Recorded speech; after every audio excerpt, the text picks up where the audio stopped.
les matchs de Saudi Pro League, Kings Cup et de l'équipe de France Espoir disponibles gratuitement sur Twitch et YouTube Zach Dany et sur toutes les Freebox de France au canal 181. Il y a des news, les gars. Il y a des news qui font qu'on va pouvoir discuter.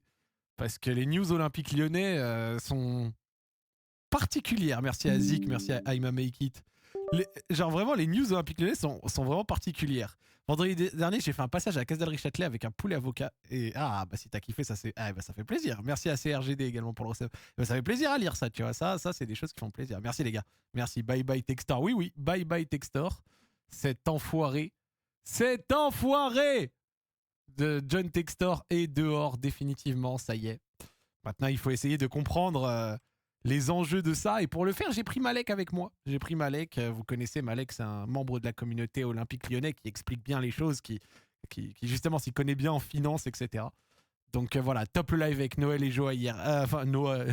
Noël et Joa. Joël et Noah. J'ai inversé les deux. 8 matchs sans victoire, GG les Lyonnais. Oui, bon, là c'est dur. La trêve internationale, elle nous fait du bien. Les gars. Info, l'équipe. Cork Gulli. Voilà.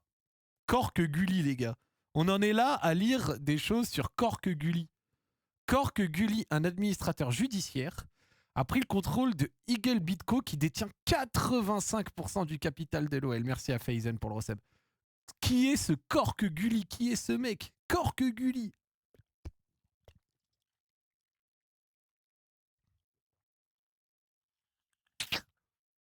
Quel prénom de fou. Bonjour, dans la vie, je m'appelle Cork. Mon nom de famille, c'est Gulli. Voilà. Cork Gulli Advisor. Ah, c'est pas un mec, c'est une société. C'est une société. Oh putain. Oh putain, mais c'est une société, c'est pas un mec en fait. Alors, les gars, regardez ça, c'est marrant. We are a trusted advisory firm and portfolio manager specializing in restructuring special situation and found value recovery. Donc là, on est sur quelque chose, une société mandatée spécialement pour pouvoir récupérer des thunes, en fait, concrètement. Regardez, j'ai traduit. Nous sommes un cabinet de conseil, un gestionnaire de portefeuille et de confiance spécialisé dans la restructuration, les situations spéciales et le recouvrement de la valeur des fonds. Basé à Londres et intervenant dans le monde entier, nous sommes reconnus pour notre capacité à mener à bien des missions complexes, à résoudre des problèmes épineux, en proposant des solutions qui préservent la valeur, rétablissent la confiance, blablabla. Blablabla. Partenaire. Haroun Ansari, Ashley Paxton, Max Meillet, ok, d'accord. Tim Evans, putain, regardez, du cinquantenaire sous costard, les mecs. Du cinquantenaire sous costard, bien, hein. Alain Lebert. Qui est ce monsieur Alain Lebert? Moi, je n'ai confiance qu'en Alain Lebert et en mon Desert Eagle dans les arrêts de jeu, les gars. Qui est ce mec? Clifford Sachs. Voilà, donc là, vous voyez, on a du mal, du cinquantenaire, voilà, Stephen Cork, managing partner, tu vois. Genre, on est dans on est dans Suits, les gars. On est dans Suits. Donc, dans les services, bon, bah, il y a beaucoup de services, comme vous pouvez le voir ici. Et dans les secteurs, vas-y, il n'y a pas un exemple de société avec lesquelles ils travaillent et tout, tu vois. Bref, en vrai, on s'en bat les couilles, mais voilà, Cork Gulli, bah, les voici. Un administrateur judiciaire a pris le contrôle d'Eagle Bitco, qui détient 85% du capital de l'OL. Donc ces mecs-là qu'on vient de voir, ils ont récupéré le contrôle de la société qui détient 85% de notre club. Voilà. Merci à Chouki pour le recep. Concrètement, ça signifie que John Textor est définitivement out et que les principaux créanciers, donc c'est-à-dire ceux à qui l'OL doit des sous, donc à qui Textor doit des sous, l'OL doit des sous, donc Ares, Kank devront être remboursés. Donc ça veut dire que c'est Ares qui ont dû mandater ces mecs-là. Comment? Probablement en récupérant le club. Pour en faire quoi? C'est une autre histoire. L'OL vient de réagir à la nouvelle via un communiqué de presse, donc on va le lire après. La société n'est pas concernée par cette procédure et les administrateurs judiciaires n'ont été nommés dans aucune des filiales d'Eagle Bitco. La gouvernance et les opérations du groupe ne sont pas affectées. La publication des comptes prévue au 31/03 est repoussée. Ok, bon. Qu'est-ce que ça raconte? La société britannique, donc comme je l'ai dit, c'est pas un mec, a pris le contrôle d'Eagle Football Holding Bitco Limited. Putain, les anglicismes dans tous les sens, wow. Enfin, les mots anglais dans tous les sens, wow. La holding anglaise qui détient 85% du capital de l'OL afin de lui éviter la faillite. Afin de lui éviter quoi? Ancien président du club lyonnais, John Textor a été mis hors jeu. Oui. Et il a tout le loisir aussi, si je me permets, de le dire avec tout. Avec. Bon, voilà, des fois on dit les choses. Hein. Il a aussi tout le loisir d'aller se faire foutre bien profond, notre ami John Textor, évidemment. Dans un communiqué publié ce vendredi, le cabinet a annoncé avoir été nommé administrateur d'Eagle Football Holding Bidco Limited. Blablabla. Cette nomination intervient dans le cadre du droit anglais des faillites, après des défauts constatés dans le respect des engagements financiers de la société. Concrètement, Cork Gully prend le contrôle opérationnel, les pouvoirs de ses dirigeants sont suspendus et un moratoire protège désormais la structure contre ses créanciers. Oh là là là là. Là, les gars, c'est une odeur de cul, là. Ça sent le cul, là. Ça sent le cul. Alors, attends. Parce que du coup, il y avait un petit tweet qui m'avait interrogé il y a quelques jours déjà. On l'avait vu. Ah, c'était lui. John Textor a annoncé engager une procédure judiciaire contre l'OL. Avec son club brésilien Botafogo, la plainte concerne des présumés transferts fantômes de Botafogo à Lyon en juillet 2024. On en parle après. Et un moratoire protège désormais la structure contre ses créanciers. Jusqu'ici, président de cette holding, à la tête de laquelle il se renommait régulièrement, malgré le contre-pouvoir exercé par le fonds d'investissement américain Ares, son principal prêteur, Textor se retrouve de facto écarté de la gouvernance. Ok, donc voilà, d'ailleurs. Une évolution majeure, même si son pouvoir opérationnel lui avait été retiré de force l'été dernier pour l'OL, à l'issue de la relégation administrative du club en Ligue 2. Alors, les conséquences immédiates sur l'OL devraient rester limitées. Dans leur com, les administrateurs insistent sur un point. La procédure ne concerne que la holding intermédiaire et non ses filiales opérationnelles. Aucun club, y compris Lyon, n'est placé en procédure d'insolvabilité. Bon. Déjà, on respire un petit peu, ça va. Les opérations quotidiennes, les matchs et les activités sportives se poursuivent normalement. On en est là à l'OL. On se demande si tout va se passer normalement. Merci à Manning pour le recep. La procédure d'administration vise à fournir un cadre ordonné pour préserver la valeur et assurer la continuité et non à perturber les clubs ou leurs supporters. Autrement dit, l'organisation interne du club n'est à ce stade pas remise en cause. Cette décision vise avant tout à restructurer la dette au niveau de la holding. Michel Kang reste la présidente. Michael Gerlinger, son directeur général. L'OL a pris acte de ce changement via un communiqué publié vendredi soir. Le club a aussi annoncé que la publication trimestrielle de ses comptes prévue le 31 mars était repoussée. Donc ça veut dire, vous vous rendez... 31 mars, c'est mon anniversaire, les gars. Donc 31 mars, j'ai 31 ans. Et donc pour les 31 ans, pour mes 31 ans, je devais avoir les comptes de l'OL tout beau tout chaud. Et l'OL a décidé de me refuser et de me retirer ce cadeau d'anniversaire. Je vous cache pas, les gars, que ça me fait mal au cœur. Ça me fait mal au cœur.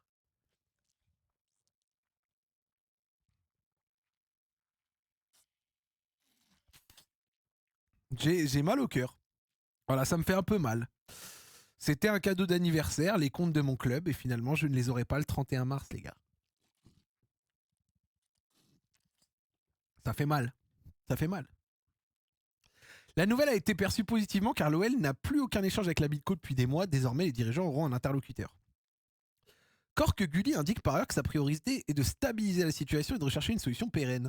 L'objectif affiché reste le redressement, mais les administrateurs n'excluent pas d'autres scénarios, notamment une cession d'actifs si aucune alternative viable n'émerge. Donc une cession d'actifs, ça veut dire la revente du club, concrètement. Les principaux créanciers de la Bidco étant Ares et Michel Kang, le scénario le plus envisageable serait que le fonds d'investissement américain et que la femme d'affaires se rembourse en récupérant le club. Ok. Pour en faire quoi ? C'est encore une autre histoire. Ah, bordel. Et donc du coup, le club a sorti un communiqué de presse, vous connaissez, hein. Voilà, communiqué de presse. Donc on va lire ça et après on va être avec Malek. Malek, il est peut-être déjà dans le chat d'ailleurs. Je vais pas le faire attendre trop longtemps. Il est là, il a accepté de passer ce soir sur le stream pour discuter un peu de tout ça. Vous connaissez Malek qui a un point de vue plus professionnel sans doute de la chose. Alors je zoome un peu plus comme ça. Hop, normalement là, vous devriez voir mieux. Attends, je dézoome un petit peu parce que sinon ça fait un peu trop. Hop, tac, j'élargis, juste histoire que ce soit... Voilà, parfait. Et si je fais ça... Voilà, parfait. Là, vous voyez bien. Hop, attends. Hop. Et là. Oups. Faut juste que je... Hop, voilà. Attends. Bon, en fait, je pense que je pourrais pas zoomer comme je veux. Donc on va juste faire au mieux comme ça. Voilà, ça fera le taf. C'est bon là comme ça? Ça fera le taf. De toute façon, je vais le lire à l'oral. Le conseil d'administration d'Eagle prend l'acte de l'annonce aujourd'hui par la Bitco machin, l'actionnaire. La société n'est pas concernée par cette procédure et les administrateurs judiciaires n'ont été nommés dans aucune des filiales d'Eagle Bitco. La gouvernance, blablabla, la mise sous administration n'entraîne pas de défaillance au regard des termes des contrats importants de la société. Comme indiqué dans le communiqué de presse d'Eagle Bitco, la société comprend que la mission des administrateurs serait la suivante. Dès leur nomination, les administrateurs prennent le contrôle et les pouvoirs de ces dirigeants sont suspendus, conformément au droit anglais. Donc là, on parle de Johnny Boy Sextor. Un moratoire légal s'applique à Eagle Bitco. La mission des administrateurs est de chercher à atteindre les objectifs légaux d'une mise sous administration et de sauvegarder Eagle Bitco en tant qu'entité juridique en activité. Si cela s'avère impossible, ils s'efforceront d'obtenir un meilleur résultat pour les créanciers que celui qui aurait pu être obtenu autrement. À défaut de cela, les administrateurs chercheront à réaliser les actifs d'Eagle Bitco au profit des créanciers. On n'a que ça à faire de vouloir faire des choses au profit des créanciers, évidemment. Le conseil d'administration de la société prend note que dans l'éventualité où les administrateurs d'Eagle Bitco viendraient à solliciter des offres pour la participation d'Eagle Bitco dans la société, il serait possible pour les créanciers, y compris Michel Kang, présidente directrice, de présenter une telle offre. Et ça, c'est là, les gars, on est sur un paragraphe vraiment intéressant. Là, les gars, on est sur un paragraphe vraiment, vraiment intéressant. Là, on est sur quelque chose. Le conseil d'administration de la société prend note que dans l'éventualité où les administrateurs viendraient à solliciter des offres pour la participation, donc voilà, le rachat, il serait possible pour les créanciers, ceux qui ont prêté des sous, y compris Michel Kang, PDG d'Eagle Football Group, de présenter une telle offre. Après, combien vaut l'OL actuellement ? Concrètement, l'OL, la valeur de l'OL serait indexée en partie, je pense, à ce que Arès doit récupérer comme argent. Donc on est peut-être à un demi-milliard d'euros, 400 millions, 300, 400. Peut-être plus, hein, parce qu'il y a aussi l'hypothèque sur le stade. Actuellement, est-ce que Michel Kang, elle a les talles pour racheter le club à elle toute seule ? Je vais vous le dire, je pense pas. Je ne pense pas. Dans une Ligue 1 sans droit TV, comme quelqu'un a dit dans le chat, je ne pense pas que Michel Kang ait les sous pour acheter à elle toute seule le club. Hein. La société tendra le... Après, elle est peut-être pas toute seule. Elle peut éventuellement avoir un consortium, mais ça m'étonnerait qu'elle les a, mais elle les mettra jamais. Bah, est-ce que Michel Kang a 4 ou 500 millions pour acheter une société ? Je pense que oui. Est-ce qu'elle a envie de mettre 4 ou 500 millions pour acheter l'OL ? Ça m'étonnerait. Est-ce que ce serait une décision intelligente de sa part ? Bah, je me permets même de dire que je ne suis pas sûr. Genre, je crois qu'elle n'est pas multimilliardaire, quoi. Tu vois, c'est pas une milliardaire au sens McCourt, tu vois. Je crois... Elle n'a peut-être que 1,2 milliard, tu vois, ce qui n'est pas petit, mais ce qui n'est pas... voilà, but Maroc, let's go. Légalisation. Ok, bon, intéressant.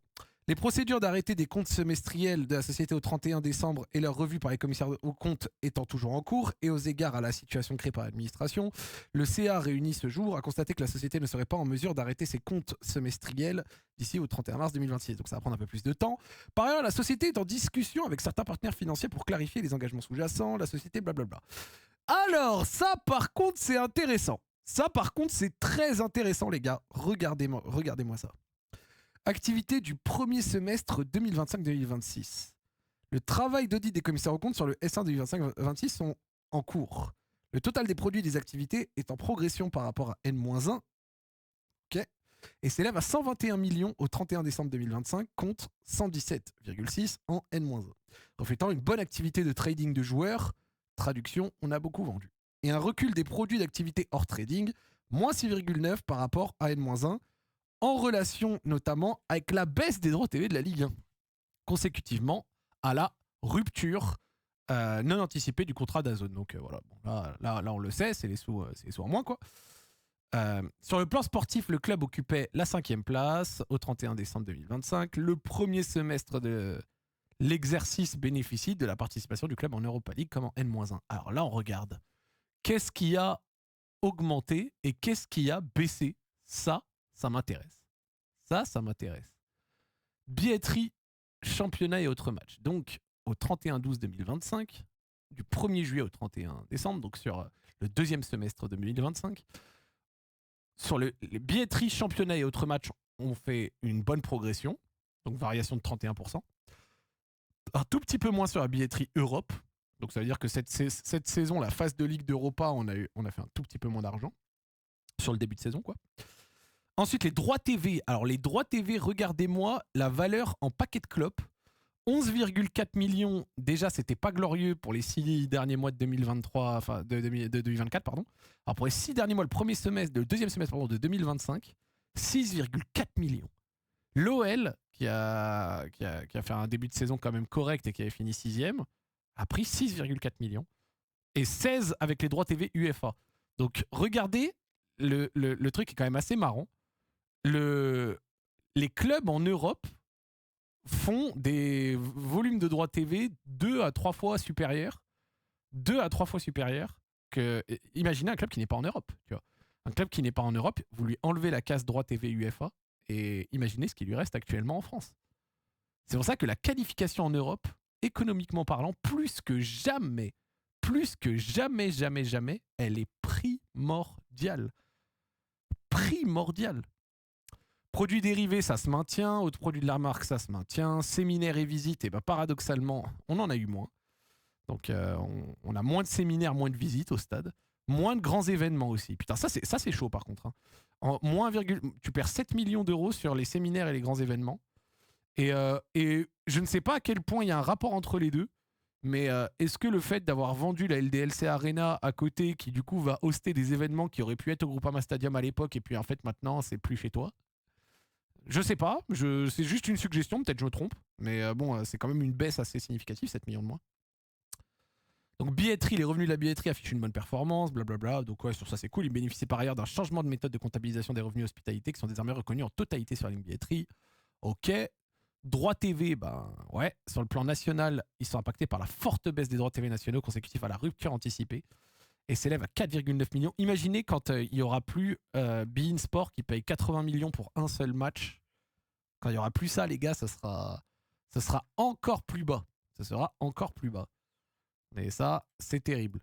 Ensuite, hop. Ensuite, partenariat publicité, 4,7 millions avec un classement identique à N-1. Les revenus de partenariat publicité se maintiennent à un niveau élevé. Blablabla. Alors, event. Les revenus event sont principalement impactés par la baisse des activités des grands événements qui se résument au concert d'Imagine Dragon le 3 juillet 2025. Donc, on a eu qu'un seul. Putain. Il n'y a eu que Imagine Dragon en juillet 2025. Voilà. Donc, ça explique aussi la baisse sur ce sujet-là. Et après, on a vendu des joueurs avec un total de près de 50 millions enregistrés sur 2024-2025. Les produits de cession de joueurs réalisés entre le 1er juillet et le 31 décembre s'élèvent à 45 millions. Avec les cessions de Georges Mikotadze à Villarreal. Alors, la cession de Georges Mikotadze, pour l'instant, les gars, elle est annoncée à 22,2. Alors, sans doute que ça peut monter à 30 et quelques avec des bonus, mais à 22,2 pour l'instant, c'est pas hyper élevé. Lucas Perry à Leeds, 13 millions. Sahel Koumbedi, 4,6. Adrielson à Al-Wassel, 1,2. Jordan Verreto à l'Arabie, 0,5. Et Mathieu Patouillet, 0,3. Donc ça, c'est toutes les ventes après le 1er juillet. C'est pour ça que ça compte pas cher qui. Ainsi que des incentives et divers bonus pour un montant de 3,7. Au 31 décembre, il s'est levé à 34,7 millions. Mercato d'hiver. On a acheté Satriano et Nartet. On a revendu Satriano. Enfin, Satriano sera racheté. Après 7 victoires sur 8 matchs lors de la phase de Ligue, le club s'est incliné face au Celta Vigo, la honte. Et en ce moment, c'est un peu la crise, mais ce n'est pas terminé. Bon, ok, intéressant. Je vais pinguer Malek, il doit être là. Et on va discuter de tout ça. Parce que là, waouh. Oui, mais bon, on avait autre chose à penser que les grands événements cet été. Alors, les grands événements, les gars, frérot, ils se préparent des mois et des mois en avance. Genre, c'est pas... Genre, il n'y a pas eu des événements annulés parce qu'on n'était pas loin de la relègue, tu vois. Hop. Donc, en fait, s'il n'y a pas eu de grands événements cet été, c'est pas parce qu'on a été relégué, c'est juste parce qu'en fait, il n'y en avait pas de prévu. Hein. Après, ça devrait revenir, je pense. Mais j'ai l'impression que la LDLC Arena, au final, que tu as construit pour toi et que tu as revendu, c'est une machine à cash. Et au final, ouais, t'es comme un con un peu. Oh bordel. Oh bordel. Oh bordel. Ah, c'est bon, il y a Malek, il est là, les gars. Vous lui dites bonsoir, hein. Vous lui dites bonsoir, les gars. Allô, ouais, c'est bon, il arrive d'ici quelques instants. Ah. Bonsoir. Bonsoir. Hello Malek, la forme, beau gosse? Ouais, ça va et toi? Tu vas bien? Ouais, tu m'entends bien? Bah, franchement, je t'entends plutôt correctement, ouais. Ouais, parce que j'ai des problèmes de micro depuis un petit moment. J'ai l'impression que j'ai déjà entendu cette phrase te concernant. Plusieurs fois. Du coup, là, j'ai un micro qui est beaucoup plus normal, on va dire, et j'espère que ça me fait une bonne voix, voilà. Je sais pas si le chat vous l'entendez bien, mais je crois qu'on t'entend plus. Moi, en tout cas, je t'entends correctement. Je valide avec validation, personnellement. Parce que j'ai regardé, du coup, parce que, bon, j'ai regardé rapidement Twitch. Bon, faut savoir, je suis à l'étranger, j'ai pas accès à la vidéo, ce qui est horrible. Ouais. Et on m'a charrié sur deux choses. J'ai vu un truc sur le micro et j'ai vu un truc sur ma chemise qui était pas repassé la dernière fois. Et Alors là, bah, c'est pas grave, c'est des choses qui arrivent. C'est des choses qui arrivent, tu vois. C'est pas dramatique. je vais aller pleurer. Alors... Chef, tu vas bien? Ouais. Merci de l'invite, merci Bah, merci à de toi. me ramener. Je t'ai envoyé un message en dernière minute comme ça. Tu t'es rendu dispo d'un coup. Merci à toi. Ouais, bah, tu penses à moi de temps en temps, donc ça me fait plaisir. Bah, bien Voilà. sûr, chef. Bon, du coup, en fait, avant justement qu'on discute, etc., j'ai lu tous les articles. Donc, j'ai lu un peu l'article de l'équipe, j'ai lu le communiqué de presse, j'ai regardé un peu les résultats du deuxième semestre 2025 et que notamment beaucoup moins de grands événements et compagnie. Miko Tadze, 22 millions, putain, on est loin des 35 annoncés. Et puis après, derrière, j'ai lu tout ce qui a été dit sur Cork Gully. Je suis allé regarder sur leur site internet, ça fait peur. Ouais. Leur site internet, il fait pas rire. Bon, vas-y, qu'est-ce que ça raconte, chef? Parce que j'ai vu que tu as commencé à parler un petit peu sur Twitter. Je me suis dit, tu sais quoi, l'oral, c'est toujours plus intéressant. Explique-moi un peu tout. Ouais, bah, bien sûr. Déjà, oui, ils font peur, hein. C'est le genre de site qui est là pour présenter leur activité. Leur activité est très simple, hein. C'est une activité d'administrateur judiciaire, voire liquidateur. Donc, ils sont là. On est plus, si vous vous souvenez, Chris Malone était arrivé pour un peu restructurer. Là, on est Ouais. passé après la restructuration. Dit autrement, on est là pour quasiment liquider. Ça a été donc Bitco, on reste au niveau de Bitco, mais Bitco Eagle Bitco, qui est la société qui détient les clubs, est une société qui a vocation en fait à finir comme ça. Donc c'est pas grave. La D'accord. liquidation, c'est quoi? C'est simplement vendre les clubs. Ceux qui sont les actifs. D'ailleurs, ils le mettent dans leur. Je sais pas si tu as vu, ils ont fait un petit communiqué eux aussi sur le fait qu'ils avaient pris l'administration légale, judiciaire de la société Bitco. Ouais. Et Malek, arrête, on va mal dormir. Mais non, pas du tout. Là, je suis en train de voir les commentaires. Mais non, le club dit autrement, le club est à vendre et voilà, ils sont là pour faire en sorte que ça se passe bien dans ce cadre-là. Ils prennent le lead au niveau de la Bitco, c'est-à-dire que les administrateurs, les directeurs en fait, qu'on les appelle plutôt en anglais, les directors, Ok. ne commandent plus, ne prennent plus de décisions. Donc s'il y a Textor ou je ne sais quoi, on s'en fiche maintenant. C'est un autre truc qui se passe. Où, pardon, je vois des commentaires. Où en fait, simplement, Gulli là, va être en charge de prendre toutes les décisions liées à la liquidation de l'actif, donc va décider de comment on répartit les dettes une fois qu'on vend les choses, et notamment ce qu'on appelle les note holders, ceux qui ont prêté à Bitco, donc en fait c'est Ares et Kang principalement. C'est ce que j'allais Comment dire, ils c'est vont... Ares et Kang, ceux à Oui. qui concrètement la Bitco doit le plus de sous. Oui. Ares va chercher à se faire rembourser en priorité parce que bon, si on reprend toutes les sûretés, en priorité c'est Ares évidemment, et ensuite Kang, et après le reste on verra. Et le but c'est de vendre les clubs et que Ares récupère son argent et aussi Kang une partie évidemment. Ok, et donc concrètement là, le club est à vendre. Oui, le communiqué, moi je l'ai lu.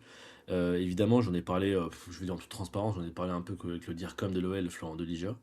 Parce que je pensais à la base, quand le communiqué, il allait avoir un truc un peu plus évasif en disant oui, alors peut-être que Ares ou je ne sais qui va récupérer le club. Et en fait, le communiqué, il est beaucoup plus simple, hein. C'est Kang, potentiellement, peut récupérer le club, peut faire une offre, et son nom est bien inscrit. Donc oui, le club est à vendre, et là, le candidat numéro un, c'est Michel Kang.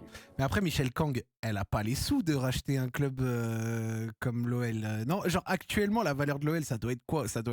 Elle doit être cadrée à la valeur de ce que le club, enfin de ce que Ares attend encore comme thune, etc. Genre, comment dire, Bah, mais actuellement, ça doit être dans les 400-500 millions. Elle a pas ça, si? moi, je te dirais que le prix de l'OL, c'est simplement le prix de son cours en bourse, donc c'est autour des 300 millions. Ok. Et non, je pense pas que. Enfin, elle les a, hein, mais je pense pas qu'elle les lâcherait. Elle va pas lâcher 300 millions pour acheter un club, c'est une évidence, Ce serait personne ne le fait absurde, tu vois.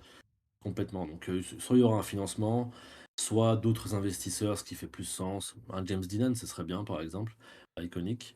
Euh, mais je la vois pas mettre 300 patates comme ça pour acheter un club qui est en déficit structurel chaque année. 300, ça compte le stade aussi? Ça compte la valeur des actions du club, donc oui, ça compte l'actif stade dedans, évidemment. Tu as l'endettement voilà, qui fait que. Là, je parle vraiment du montant des Ah ouais. actions qu'il faut racheter, mais évidemment, tu reprends tout. L'endettement, etc. Mais l'endettement, c'est pas le plus grave, j'ai envie de dire. Surtout ce qui est backé au niveau du stade, c'est plutôt clean. Est-ce que je vois une question, est-ce qu'elle peut pas s'endetter? Bien sûr que si, hein, elle peut faire un New Eagle Bitco, puis faire la même chose aussi. Il y a elle peut faire plein de choses. On peut faire plein de choses pour financer un rachat. Le plus simple, c'est de donner du cash, mais c'est rarement ce qu'on fait. Le plus compliqué, c'est d'aller chercher d'autres personnes, de mettre la main au pot à plusieurs, ou alors d'emprunter un petit peu. Et ça ferait sens. Et tu trouves que c'est excitant le fait qu'on se fasse racheter ou c'est genre le plongeon dans l'inconnu là? C'est un plongeon dans l'inconnu, c'est un plongeon dans l'inconnu excitant, je dirais. Avec Michel Kang, on sait à quoi s'attendre parce que c'est quelqu'un qui gère quand même. Il pose des bonnes questions, hein. Mec, t'as pas 300 millions sur le compte. Je suis désolé parce que je dis ça en même temps, et moi ça me fait rire à chaque Non, mais y fois. a pas de souci, t'inquiète, hein, c'est les frérots de Twitch, ils sont là, ils posent des questions. N'hésitez pas, le chat, hein, interagissez, posez vos questions et tout, c'est cool, on est là pour ça. Malek est là Mec, aussi pour ça. bah ouais, il y a pas 300 millions sur le compte, j'aimerais beaucoup, j'aimerais beaucoup. Et je peux te garantir que s'il y avait 300 millions, je les mettrais pas complètement pour acheter le club. Je mettrais un petit bout, et là j'emprunterais. Euh, je ferais ça. Mais évidemment, c'est un saut dans l'inconnu. Michel Kang, on sait comment il gère le club. Aujourd'hui, le club, c'est plutôt géré de manière pertinente parce qu'elle est un peu en retrait, même si elle donne des directives assez rudes, hein, avec une volonté de performance. Mais c'est un saut dans l'inconnu très clair. Je veux pas être méchant, mais Michel Kang, c'est quand même quelqu'un qui ne connaît pas trop le foot, qui connaissait pas Messi quand elle est arrivée dans le foot, donc qui sait s'entourer d'une bonne équipe et qui laisse travailler, ce qui est différent de Textor. Aujourd'hui, on a une équipe qui, au niveau de l'OL, entre Carlinger, MLJ, la seule de recrutement et même Paulo Fonseca, qui permet de bien travailler. Euh, donc, le saut dans l'inconnu, en court terme, non. Par contre, sur le long terme, moyen et long terme, ouais, oui. Là, Mais vraiment, et John Textor, il est voilà. mort là. C'est fini. Oui. Mais lui, j'ai l'impression que ça s'écroule de partout, au Brésil, ici et tout. Genre lui, c'est cuit en fait son histoire là. Faut bien comprendre un truc, John Textor au Brésil a bénéficié d'un crédit jusqu'à il y a très récemment. Ok. Et parce qu'il a surfé sur la Copa La Libertadores, la Libertadores. Ouais. victoire. Il a surfé dessus. Il a aussi, pardon. Donc il a surfé sur ça. Il a aussi surfé sur le fait que oui, oui, le complot en France, ils me veulent du mal, ils ne veulent pas protéger Botafogo. Oui. Donc il était protégé par le club social, ce qu'on appelle l'association, qui lui a permis de rester au règne du club, parce que l'association qui a 10% de Botafogo, le reste, les 90%, enfin 90, c'est Bitco, Ok. les 10% permettaient de bloquer toute décision vis-à-vis des gens au bord de Botafogo. Et Donc, donc le club social avait laissé Textor. donc en ayant 10%, il avait réussi à maintenir sa merdouille là-bas. Oui, en fait, parce que le club social avait 10%, qui s'entendait très bien avec, il leur a dit: «Laissez-moi au club et je gère, t'inquiète». Donc les mecs sont laissés berner jusqu'à il y a 3 semaines, et il y a 3 semaines, ils ont vu que ça puait et ils n'ont pas eu le courage, d'attaquer frontalement Textor.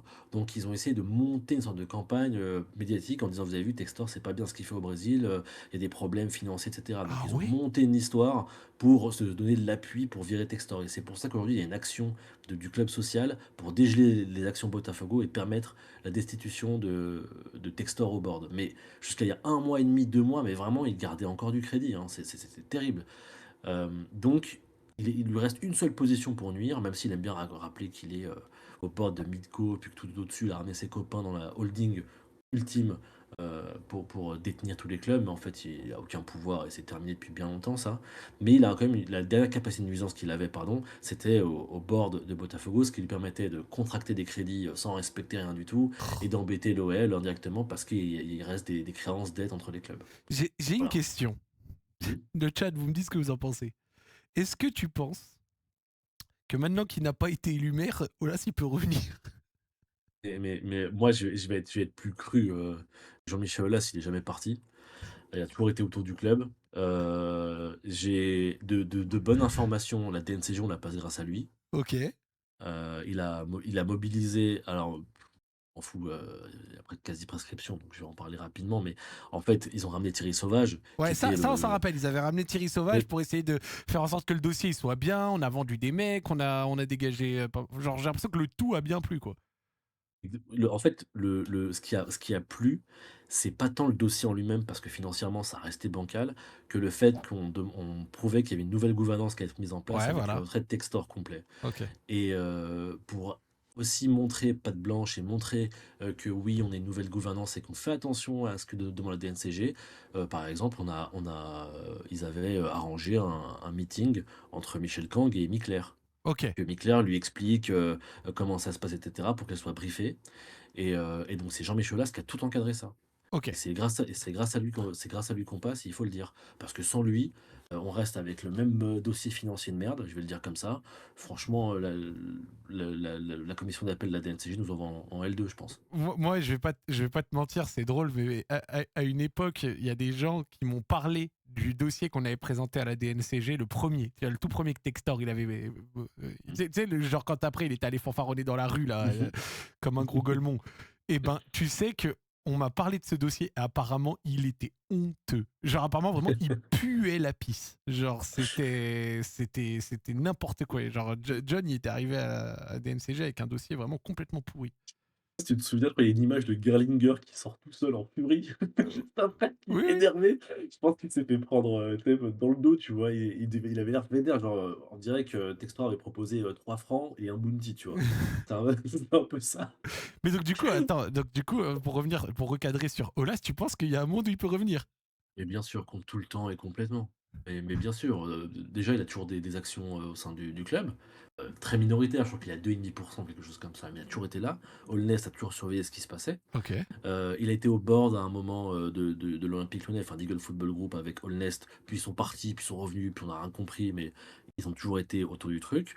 Via la LDSA Arena, il restait impliqué dans l'un des actifs principaux du club puisqu'ils l'ont racheté, et il reste en fait dans la sphère, parce qu'il y a toujours cet aspect, on répartit les événements entre la LDLC et le stade, d'ailleurs, problème parce que la LDLC capte tout. Eh ben, et attends, on Euh, est d'accord. Donc par rapport à ce que je disais un tout petit peu plus tôt, c'est que genre la raison pour laquelle on a beaucoup moins de trucs, c'est que la LDLC capte tout. Ouais, capte tout. En Voilà. fait, je vais rappeler un truc qui est vraiment, les gens vont oublier, mais il y a l'assemblée générale pour l'année 2023-2024 qui se passe, je sais plus quand, je crois ouais, c'est pour 2023-2024, donc qui se passe très en retard, peut-être début 2025. Tu as Laurent Prudhomme et Textor qui fanfaronnent à l'assemblée générale en disant: ouais, ouais, on réduit le périmètre, on fait peut-être plus d'événements, plus rien du tout, on fait que du foot. Voilà ce qu'ils disent. Ils le disent très, Ok. très, très, ils sont très contents comme ça. Donc évidemment, il y a eu les JO qui ont permis de cacher la chute des revenus d'événements dans les comptes de l'OL, dans les comptes de résultats de l'OL. Mais en fait, là aujourd'hui, il y a les chiffres qui sont sortis sur les premiers 6 mois de la saison. On est à 1,5 million. Mais c'est minable. Et genre, C'est minable. genre même dans le Hein. communiqué, il mentionne que le concert d'Imagine Dragons. C'est la honte. Et d'ailleurs, c'est marrant parce qu'Imagine Dragon, on a parlé il y a 9 mois, et depuis, il y a plus rien, tu vois. Donc, évidemment, on a lâché ça, alors que le principe du stade, c'est de prendre la billetterie et de faire des événements. On est nul sur le stade. Et donc on Michel a Kang, créé. Donc en fait, l'OL. Désolé, je t'ai coupé. vas-y, Mais je t'en prie. si je résume, l'OL s'est endetté pour faire une salle et réussir à générer des revenus hors sportifs. Ensuite, cette salle, on l'a revendue alors qu'elle venait de sortir de terre. Mhm. Cette salle génère de l'argent encore plus que ce que les premières projections prévoyaient. Et en plus de ça, cette salle, elle impacte les revenus du stade que tu as créé justement pour te faire aussi des revenus. Ouais, sachant que je rappelle, elle a été vendue pour. Elle n'a pas été vendue pour peanuts, mais en fait, en termes de cash, elle a rapporté que un peu plus de 50 millions. De cash pur, elle a ramené qu'un peu plus parce qu'il y avait un crédit bail encore, parce qu'il y avait une compensation de je ne sais pas quoi pour 14 millions qui s'est faite au milieu.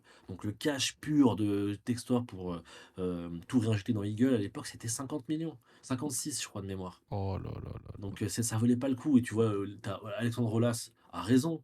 Alexandre Las, tous les 3 du mois, il est en train de faire un article dans je sais pas quel truc en disant ouais, on explose tous nos objectifs. Bah ouais. Parce qu'ils ont repris le truc avec une vraie stratégie event. Ils ont des LAN, ils ont des Ouais, concerts, les ils ont de Worlds de Rocket l'acoustique. League, c'était là-bas, les Oui, Worlds de oui. Rocket League. Oui, il me semble, oui, tu vois. Donc les mecs se limitent à aucune industrie, ils font tout. À ce qui paraît, ils ont une acoustique en plus qui est meilleure que le stade. Donc voilà, on est ruiné, enfin, de ce point de vue-là. Oh, je Et ça, suis mort. ça, c'est un problème. L'OL a fait construire la salle qui, du coup, vous le comprenez, entraîne entre guillemets une partie de ses difficultés financières parce que cette salle, maintenant qu'elle a été revendue, elle cannibalise nos Mm. propres revenus. Oh bah c'est génial, hein. Mais si tu vas plus loin, Zach, à l'époque, moi je me souviens quand Jean Textor, quand John Textor reprend le club, on voit qu'il vend tous les actifs. On s'inquiète un petit peu parce que, bon, pas tous, mais certains étaient contents en disant oui, on Oui. recentre autour du foot, c'est cool. Moi, j'étais vraiment, je me suis dit, on est en train de faire un pas en arrière parce qu'on était en train de se diversifier. Et aujourd'hui, c'est terminé. Et, en fait, faut rappeler qu'à l'époque, on avait fait des investissements dans le stade et dans l'aréna. À terme, sur 7, 8 ans, peut-être plus, un truc comme ça nous aura permis de tellement diversifier nos revenus et d'être plus stable, notamment dans ce contexte de droit télé. On a tout mis, on a tout jeté à la poubelle. Enfin, quand je Oh dis la on, John catastrophe. Textor. Voilà. Il a tout jeté à la poubelle. OL Reign, moi je pense à un truc, je vais en reparler aussi, c'est OL Reign. Les gens ils s'en foutent, ils disent oui, c'est un club de MLS féminine, Ouais, on le s'en club fout de MLS complètement. féminin qu'on avait revendu. Donc, genre, je crois que Olas, si tu me dis si je me trompe, et derrière Arthur dans le chat, dédicace à Arthur.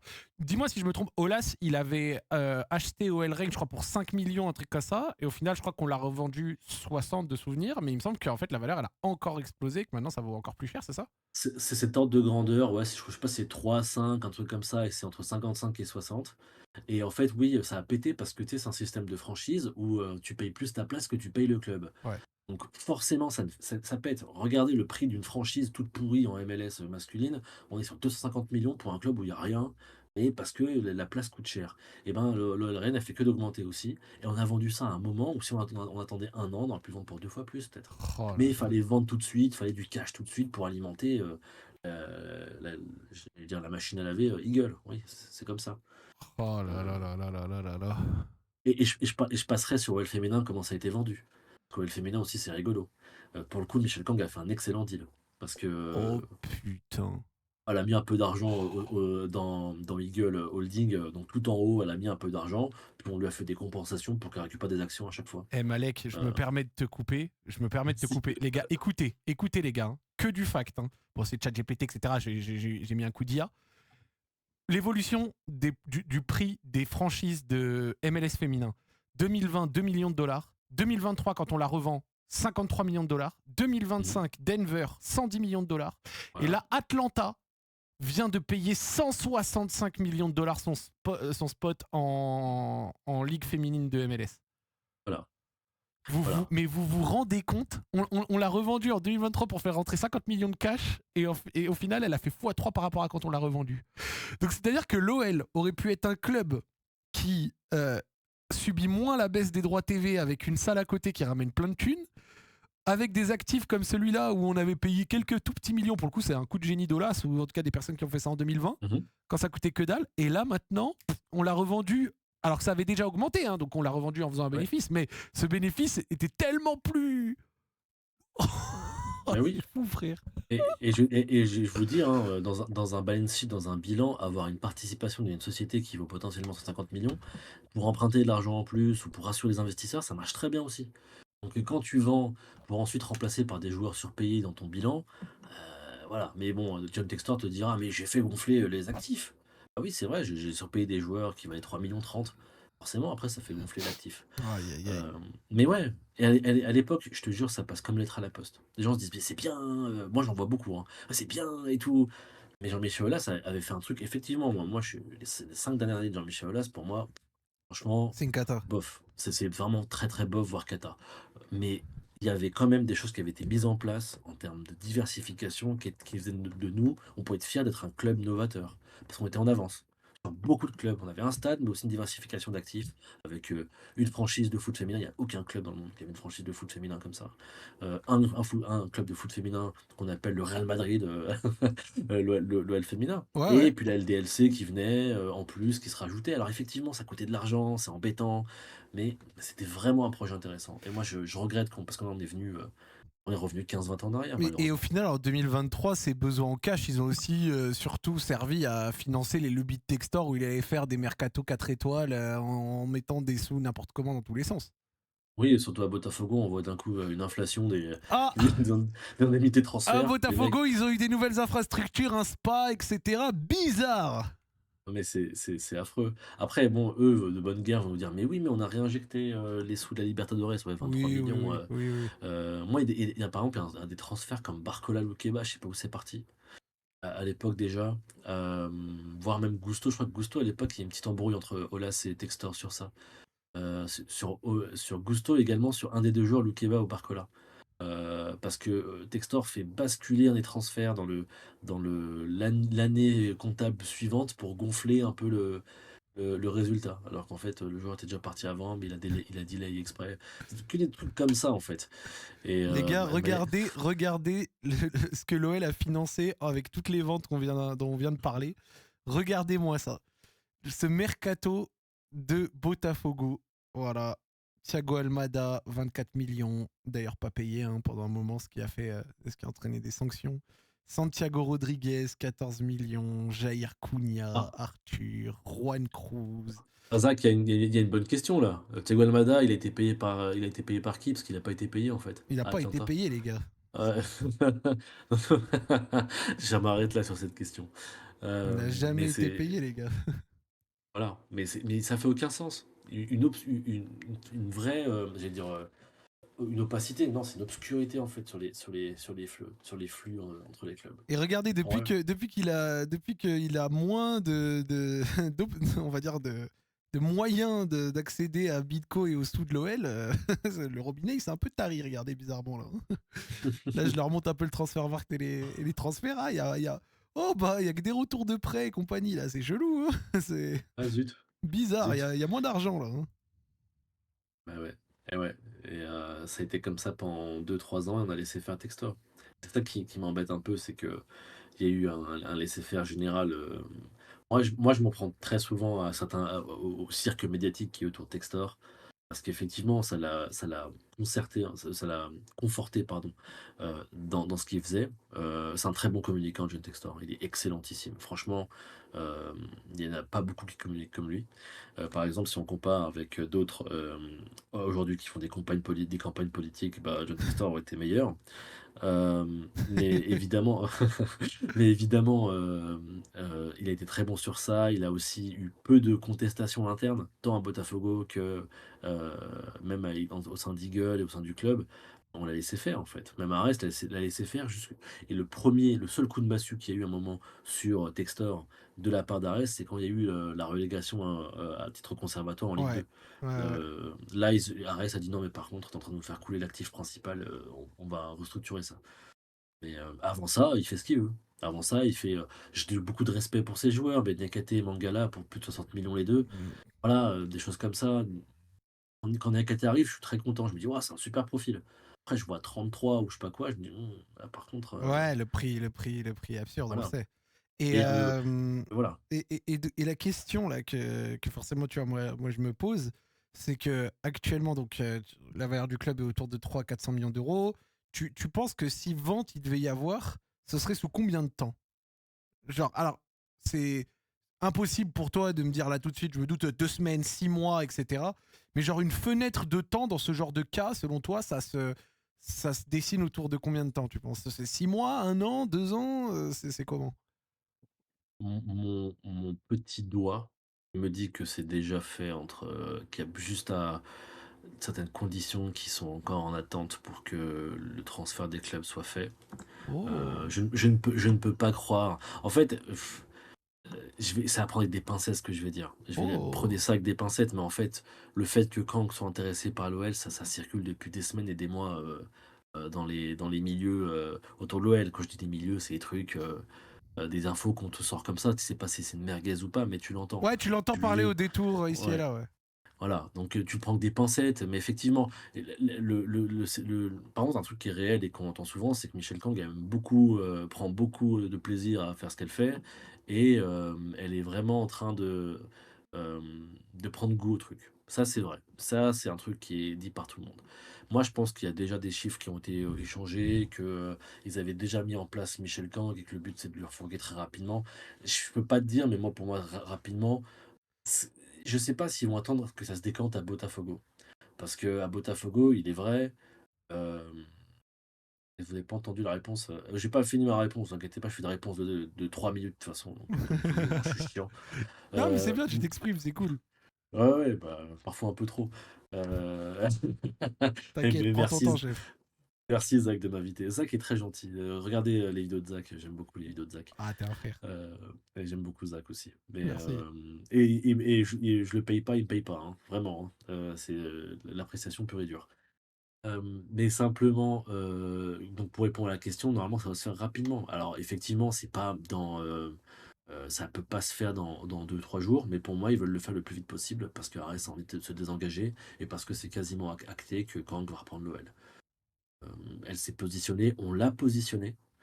Quand j'ai revu les documents, vous savez, quand John Textor parle comment il avait dit ça? Un port de fantôme Ouais. et il y avait tout plein de documents, en fait, autour qui, instituaient, hem, Michel Kang comme, PDG, en fait, d'Eagle Football Group et avec plus d'autres choses et en fait, on comprend que Michel Kang a été placé, par Arès parce qu'ils ont envie que Michel Kang gère le club, parce qu'ils ont envie qu'elle gère tout. Ils n'ont plus envie de le faire, qui ont pas envie de le faire. Arès n'a jamais voulu, gérer les clubs et qu'elle est très bien, faite pour ça. Elle est très bien formée pour ça et que, Donc toi, tu crois au fait que voilà. Michel Kang puisse reprendre le club et qu'elle soit intéressée? Parce que c'est vrai qu'à la base, on se disait que 300 millions, elle les a peut-être pas. Est-ce que tu penses que ça pourrait être genre un gros truc qui rachète et qui la place en tant que toujours personne qui gère? Ou alors elle mettrait elle-même des sous en partie, donc peut-être pas 300, mais peut-être j'en sais rien, 50, 80, whatever, et d'autres gens mettraient le reste? C'est comment? Moi, je pense qu'elle aimerait bien quand même, qu'il y ait des gens qui payent pour elle, mais en tout cas qui se joignent à l'effort. Elle a déjà prêté de l'argent qu'elle compte se faire rembourser, hein, il faut le rappeler. Ouais. Elle a pas fait ça par gaieté de cœur non plus, parce que ça l'embêtait un peu. Il y a un truc qui est très important pour Michel Kang, c'est qu'il faut que le club masculin reste en vie, parce que le stade est géré par le club masculin et maintenu par le club masculin. Oui. Et c'est très important que le groupe Ama soit là aussi dans son projet, OL féminin de club, avec, une infrastructure, hem, ambitieuse. C'est très important que le groupe Ama Stadium reste en vie et il faut que le club reste en vie, pour que ce soit le cas. Et donc ouais, moi, Michel Kang, pour moi, je la vois rester à la direction, je la vois rester avec un consortium, pourquoi pas. Je la vois pas mettre tout l'argent, Ouais. vraiment pas du tout. Mais en étant entouré avec des gens sûrs, etc. Ok, intéressant. Sachant que là, c'est mon petit, c'est vraiment mon intuition. Je pense qu'elle a envie de rester, à la position à laquelle elle est et qu'elle va trier, ses co-investisseurs s'il y en a en fonction de ça. Je pense qu'elle va rester Ouais. en charge. Mais elle est très bien pour ça. Elle est très bien dans ce qu'elle fait aussi, hein. Elle fait pas, je vais le dire aussi, parce que j'ai dit en entrée que je ne connaissais pas trop le foot. Il y en a qui connaissent le foot et qui font des trucs catastrophiques, hein. Ok, oui. Donc elle, ce qu'elle fait, c'est très bien. Mettre une équipe en place et gérer, et ne pas s'ingérer dans le mercato, dans je sais pas quoi, mais être ambitieux et poser des jalons, pour être ambitieux, c'est ce qu'il faut faire. Elle le fait excellemment.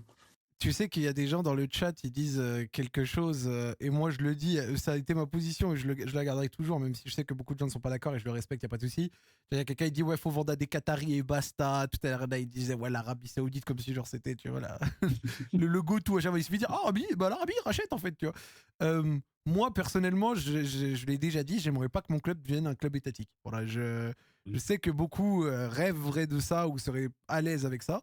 Moi, vraiment, je n'ai pas envie là, quand bien même on est dans une situation peut-être difficile financièrement, nanana, euh, être sous un consortium derrière un État, ça me chaufferait pas personnellement. Après, c'est une question de, Mais c'est très personnel, tu vois.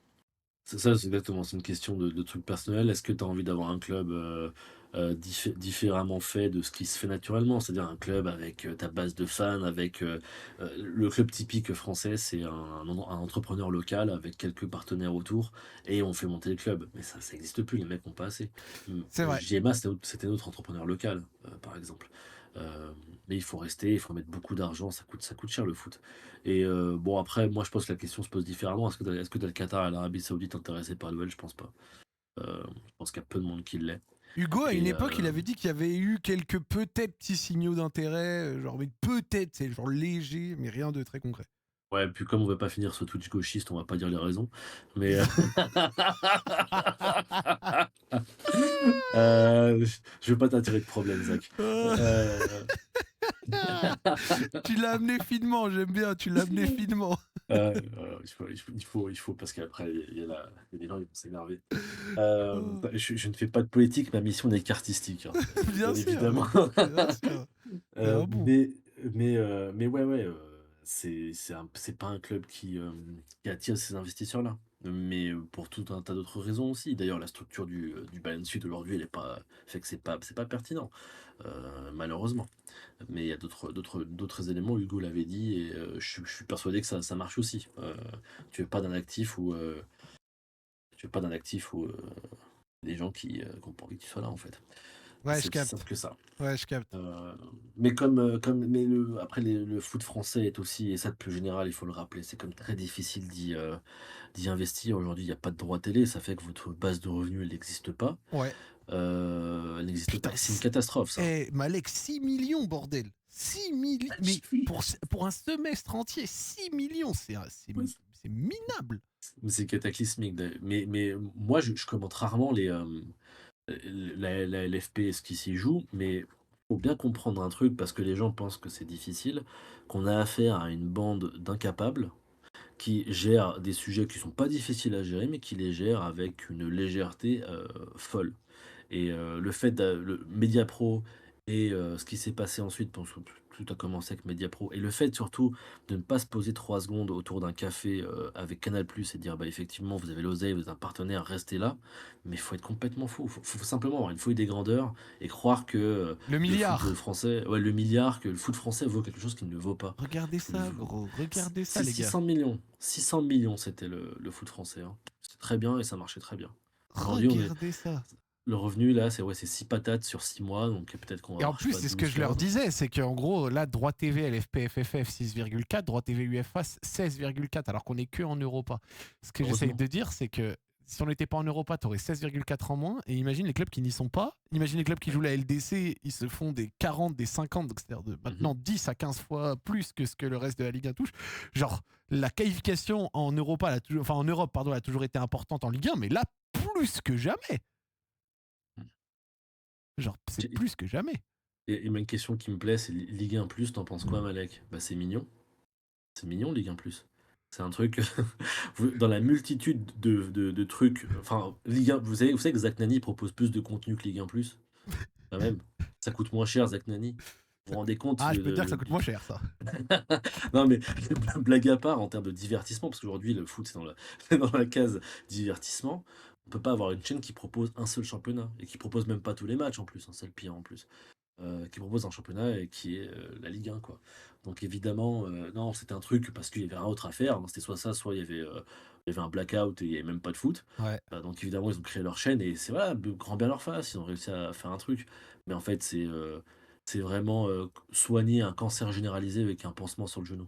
Mais au final, là, tu vois, genre juste un truc. Mais alors qu'on a pour la première fois depuis plusieurs saisons, tu vois, une Ligue 1 un peu serrée au top avec Paris, Mhm. Lens, etc.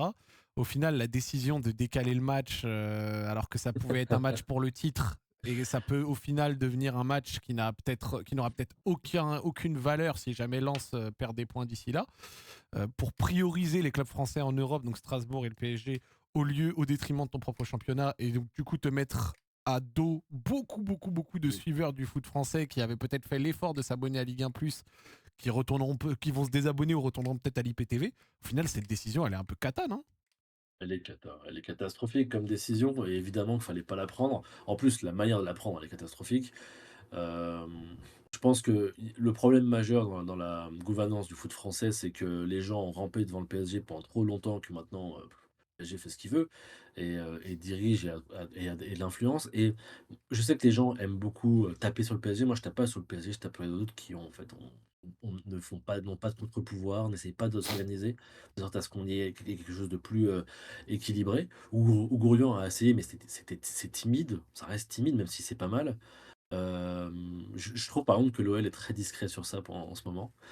Et que ce qu'a fait John Textor était louable, n'était qu'une campagne de com en fait, in Ouais, fine. de ouf.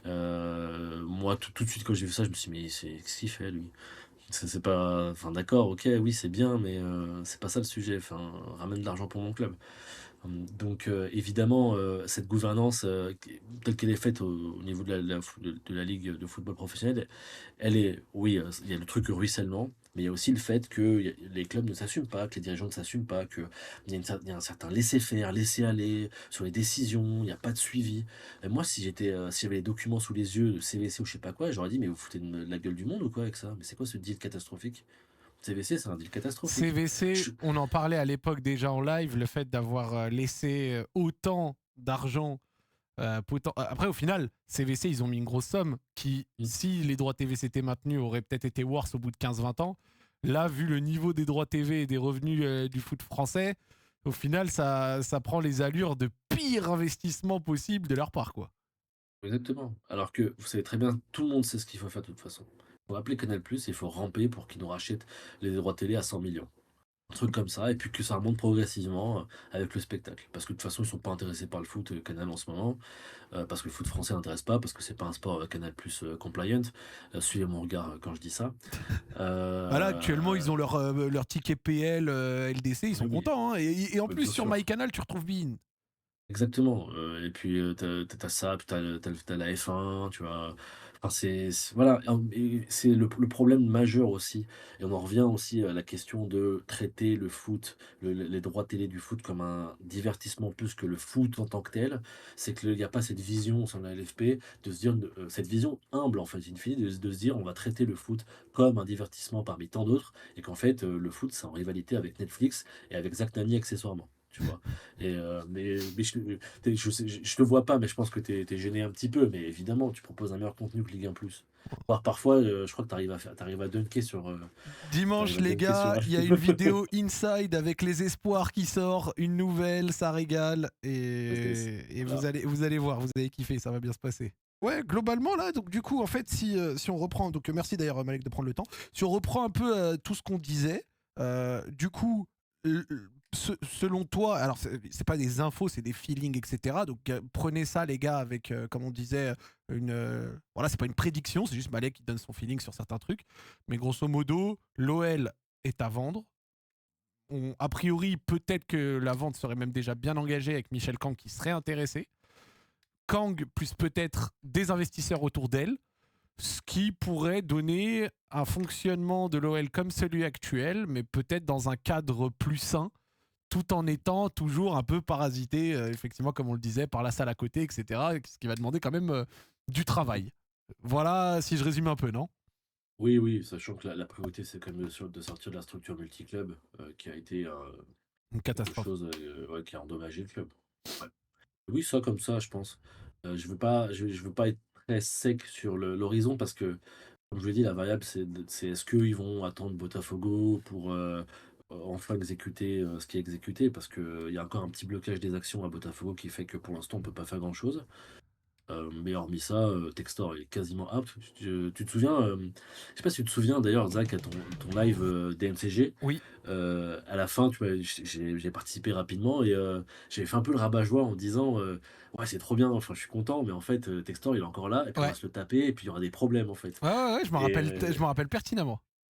en fait, c'est exactement ce qui s'est passé. Et là, vraiment, on touche vraiment à la fin, quoi. Et Oh ça, c'est là là. cool.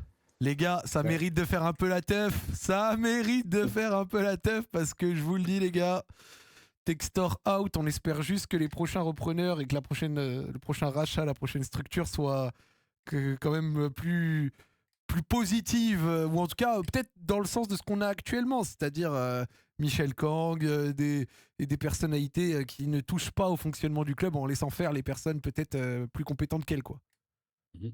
Oui, oui, si on continue avec Michel Kang, en plus, ce sera un garde-fou vis-à-vis de ça, vis-à-vis de la compétence et du fait de laisser travailler les équipes. C'est une manière de gérer qui est franchement tranche avec ce qu'on peut voir parfois en Ligue 1. Elle a une approche très vraiment de capitaine d'industrie et ça ramène beaucoup de fraîcheur. En tout cas, sur ce coup-là, je trouve qu'il y a quelque chose d'un peu neuf, même si, bon, si je fais une petite blague, j'oublierai pas que Michel Kang était au bord de la Oui, holding et l'OL oui, avant que oui, tout se passe. c'est vrai, Voilà. c'est vrai. Je sais pas un jour si tout ça sera un peu plus discuté par les personnes concernées, mais je sais, je sais c'est une intuition qu'un jour, John Textor, on va regarder un peu plus en détail ce qui a été fait et toutes les responsabilités. Et, euh, et une question forcément que j'ai autour de tout ça, tu vois, c'est en gros, alors attends, parce que je l'avais vu dans le chat, je me permets de remonter un tout petit peu, mais actuellement, tu vois, on n'a pas gagné depuis, bon voilà, 7-8 matchs, la trêve fait du bien.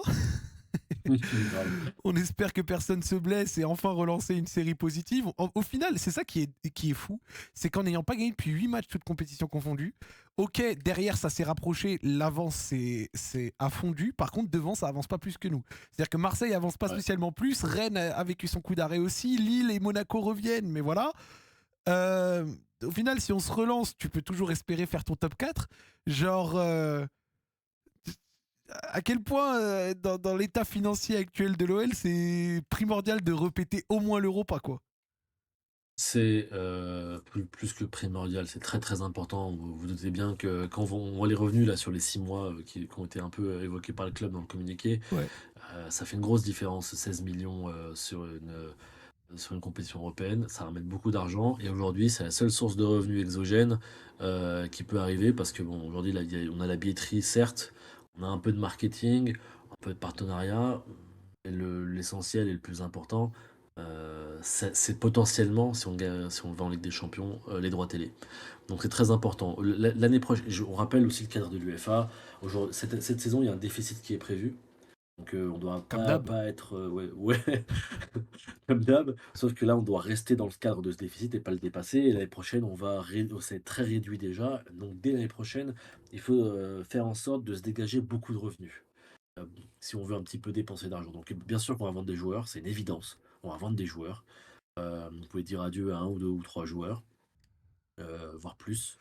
Mais le Vas-y, frère. complément, c'est droit télé. Mais ouais, je suis désolé parce que mais évidemment que les joueurs ont été achetés pour ça aussi. Alors je sais pas lesquels, je sais pas dans quel ordre, je sais pas quel tiercé gagnant. Ça, je le dis. Mais par exemple, un Fofana qui doit déjà partir, c'est sûr que Après, Malik, voilà. faut qu'il se remette à performer pour revaloir des sous, Oui. parce qu'actuellement, il reste 7-8 matchs. Si sur les 7-8 matchs, il montre pas grand-chose, il y aura pas d'offre, hein. En tout cas, il y aura pas d'offre intéressante, tu vois. Genre, moi, tu sais que je regarderais plutôt, moi, du côté de Moreira, parce que Moreira, tu l'avais Ouais. acheté 2 millions, tu peux déjà peut-être en récupérer 10 ou 15 fois la mise. Mhm. Je regarderais moi-même plutôt peut-être du côté déjà de Rémi Imbert, tu vois, genre, tu Oh sais, non, pas le petit. bah, Oh non. tu rigoles, mais Rémi Imbert, dont la valeur Transfermarkt, elle vient de monter à 10 millions, un club qui travaille bien, qui peut être smart, mais même à la Lance, c'est une connerie comme ça, frère, ça me choquerait même pas, tu vois. Je vais pas être chiant, mais sur un truc, sur certains joueurs, moi, je garderais bien un an supplémentaire Ah bah juste pour une pareil. question de. Financièrement, je vais être chiant, mais comptablement, c'est bien d'avoir un peu plus d'amortissement de leur valeur transfert. Ouais. Parce que plus ça amortit, plus Et en plus fait tu il y a récupères après d'excédentaire. derrière à Ouais, la sortie, ouais. exactement. Donc, typiquement, moi, un mec comme Morton, je garderais pas, je garderais bien une année supplémentaire, tu vois. Pareil. Euh, Voire même un Niakate que tout le monde veut sortir, moi, je le garde plutôt. Sur cette base, également sur le fait que tu trouves pas un défenseur de cette qualité si facilement pour 10 millions ou 8 millions si on met ça. Moi, je pense dans les Euh, ventes faciles, entre guillemets, genre actuellement, là, au fin mars, tu me dis ce que t'en penses. Mais vente facile, moi je vois Moreira, je vois Kluivert, même s'il revient de blessure et qu'il continue à être plutôt bon. On sait qu'il y avait de la première ligue qui était sur lui cet hiver et ça c'était avéré. Je pense que Kluivert, tu peux déjà en tirer aussi une somme pas inintéressante. Et Tessman, tu vois, aussi, même si ce sera pas une très très grosse somme. Et évidemment Pavel, tu vois. Pour moi, c'est un peu les 3-4 réalistes. Je vois pas Fofana partir parce que je vois pas en 6-7 matchs le fait de revenir de 5 mois de blessure, faire des bons matchs Ouais. et récupérer déjà des offres et une cote. Je pense qu'il va faire une saison de plus. Nuama non plus. Euh, Peut-être Tyler Morton, mais Tyler Morton, j'aurais du mal à imaginer partir après qu'une seule saison, parce que paradoxalement, je sais pas ce que t'en penses, et je sais pas ce que vous en pensez le chat, mais Morton, je trouve qu'il a aussi certains défauts dans son jeu qui demandent peut-être une saison de plus de haut niveau pour attirer Ouais, du gros club oui, oui. capable de mettre de l'argent sur lui, tu vois. Là où tu vois, Morera, Kluivert, pourquoi je les cite, c'est parce qu'ils ont ces capacités athlétiques que le football genre de maintenant demande et qui peuvent avoir ces offres rapidement, tu vois, là où je pense que Morton ça va prendre un peu plus de temps, quoi. Ouais, tu as raison sur Morton. Morton, c'est quelqu'un qui doit un peu s'épaissir dans le volume, mais également parfois dans l'impact. À part si tu le mets quarterback à la Pirlo, c'est-à-dire qu'il a que pour gratter le ballon et rien d'autre, euh, compliqué de le mettre dans d'autres situations. Ouais. Mais un Kluivert, il est prêt. Hein. Kluivert, il est quasiment prêt. Mentalement, il faut qu'il performe un petit peu plus et il faut qu'il soit un peu meilleur, mais physiquement, c'est impressionnant. Ouais. Lui, il est prêt à partir. Morera, moi, je le vendrai tout de suite parce que deuxième saison, elle peut être compliquée pour lui. Ouais. Ouais, Il je sera vois ce que attendu. tu veux dire sur le principe de deuxième saison attendue, etc. Je vois ce que tu veux dire. J'ai la vision. Ouais, après voilà, il y aura un des ailiers qui sera vendu, hein, si c'est pas Mora, c'est Fofana, si c'est pas Fofana, c'est Morera, ou ce sera un autre. Schultz, moi je le garde mais 14 fois, mais Bah après faut, pareil. faut voir, Pareil. faut Après, il y a la voir. réalité tu vois. Ouais, mais c'est un joueur, mais putain, en fait, c'est marrant parce que moi j'ai toujours trouvé intéressant dès le départ. Après j'ai trouvé bon, et en fait quand je l'ai revu revenir contre Monaco, je me suis dit mais en fait il est pas que bon en fait. C'est Le mec transforme une équipe quoi. c'est dingue. Moi, les gars, C'est vraiment, je vous le dis, genre, là, regardez, on a le calendrier restant, donc on va à Angers, on reçoit Lorient, on va à Paris, bon, voilà. Ensuite, tu reçois Auxerre, tu reçois Rennes, tu vas à Toulouse, tu reçois Lens. L'avantage, c'est pas un avantage ce que je vais dire, mais on a eu notre mauvaise série. Maintenant, il faut la casser parce qu'elle peut encore continuer. Mais si on réussit à la casser, je suis persuadé qu'on peut avoir avec le match par semaine l'effet inverse, à savoir le relancement d'une bonne série. Et moi, je suis un gars qui croit aux séries, enfin aux théories des séries, etc. Et certains clubs ont lancé leur série peut-être, entre guillemets, presque trop tôt, mmh. entre guillemets, tu vois. Est-ce que Monaco va imprimer encore le même rythme, 7 matchs, encore 7 matchs? Est-ce que Ouais. Rennes, ça s'est pas déjà cassé là, le petit effet avec le nouvel entraîneur? Marseille, c'est un peu midard. Donc tu vois, est-ce que au final, on n'a pas, tout en ayant eu des résultats dégueulasses, bénéficié de notre matelas qui nous a permis de pas nous refaire passer devant? Marseille a toujours pas avancé. Et si, en étant très positif, alors là vraiment les gars, juste, je sais que je suis très supporter lyonnais dans ma réflexion, mais si on réussit là, à relancer un peu la machine, est-ce qu'il n'y a pas de quoi espérer pouvoir envoyer jusqu'au bout, tu vois? Un top 3 même, vraiment. Ouais, on est qu'à 2 points de Heu, Marseille, hein, et Marseille, vous les connaissez, hein? les irrégularités, en fait, c'est caractéristique de tous les clubs, autour de nous, nous y compris, hein, en ce moment. Bien sûr. Quoique, pas tant que ça, parce qu'en fait, on est plutôt régulier. C'est-à-dire qu'on fait des séries de victoires et puis après on fait des séries pourries. Tu regardes Donc Marseille, ils vont, je me permets, t'as raison de le dire, et désolé, je t'ai coupé, mais Marseille, ils vont à Monaco. Ensuite, ils reçoivent Metz. Bon, voilà, ça va. Mais ils vont à Lorient. Et le moustoir cette année, c'est un cauchemar. mmh, Bon, après, tu reçois Nice. Et surtout, après, derrière Nantes, Le Havre, c'est pas les plus difficiles, mais un Nantes qui va essayer de se sauver début mai, t'es jamais à l'abri. Et puis à la fin, tu mmh, reçois Rennes. Donc en vrai, même le calendrier de Marseille, il est pas si simple que ça. Je crois que j'ai regardé les autres calendriers, c'était Lille où je trouvais que ça allait. Genre, ouais, Lille, ça va. Tu vois, Lille, je regarde leur calendrier, ils reçoivent Lens, puis après, tu vas à Toulouse, tu reçois Nice, tu vas au PFC, tu reçois Le Havre. Bon, même si à la fin, tu vas à Monaco, Lille, attention. Mais ouais, moi en fait, cette qualification dans le top 4 et éventuellement la Ligue des Champions, c'est concrètement, les gars, un ou deux joueurs vendus de moins en fait. C'est ça qu'il est ouais, important de comprendre. ça peut permettre ça, ça peut permettre aussi de survaloriser les joueurs s'ils font des bonnes performances en Ligue des Champions. Vous savez, le tampon Ligue des Champions, c'est aussi pertinent pour ça. Ah, Si c'est vrai. pour l'année prochaine. Donc évidemment qu'on doit absolument viser ça. Le club, je pense, a réajusté ses objectifs. Au début, ils auraient été très contents avec une conférence, une Europa League, un fin fond d'Europa League. Aujourd'hui, quand on voit l'ouverture du championnat et notre position, hein, ce qui est le fruit d'un bon travail, on va jouer la LDC. On se ferait vraiment du bien financièrement et à la tête, puis on serait content de retrouver avec des champions aussi, accessoirement. Oh, que Parce oui. que Ouais, l'Europa ça ferait League, plaisir. Moi, j'aurais préféré un titre à la Coupe de France et tout. Même la Coupe de France, j'aurais ouais. été ravi. Bon, bah, maintenant, on est dehors. Mais ouais, je suis d'accord avec toi.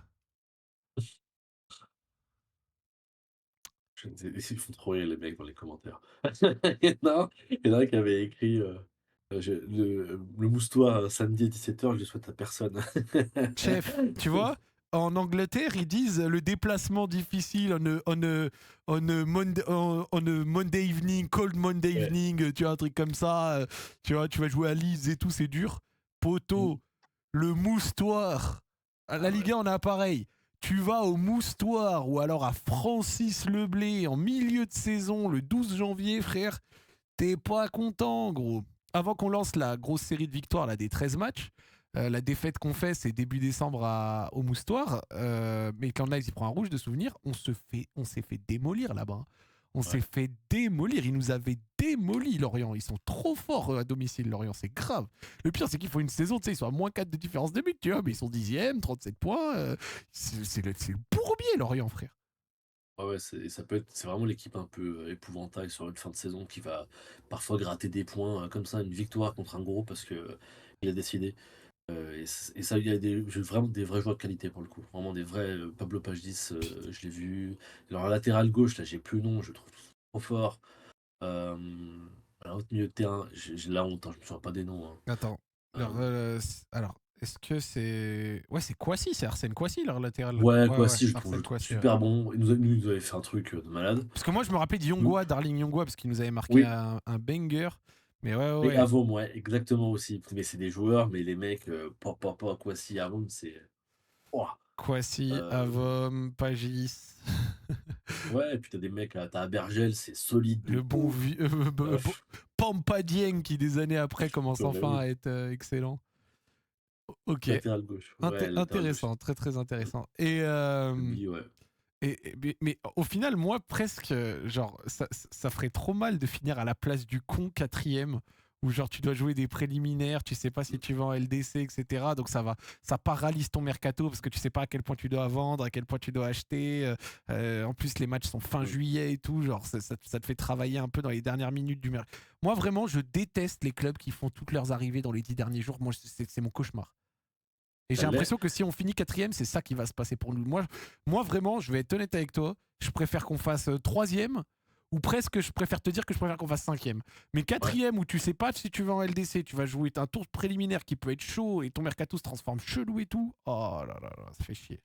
Moi, ce qui me ferait peur, en fait, c'est qu'on joue un peu le risque. C'est-à-dire de garder les joueurs ou d'acheter des joueurs pour essayer de se qualifier en Ligue des Champions et qu'on saute en préliminaire ou en barrage. Et du coup, tu te retrouves en Europa League avec des joueurs qui ont coûté trop cher ou des joueurs que tu n'arrives pas à sortir à la fin. Et tu fais vraiment en fait, une prise de risque maximale financière que tu dois payer toute la saison ensuite. Euh, on est typiquement pas le club pour finir quatrième, malheureusement.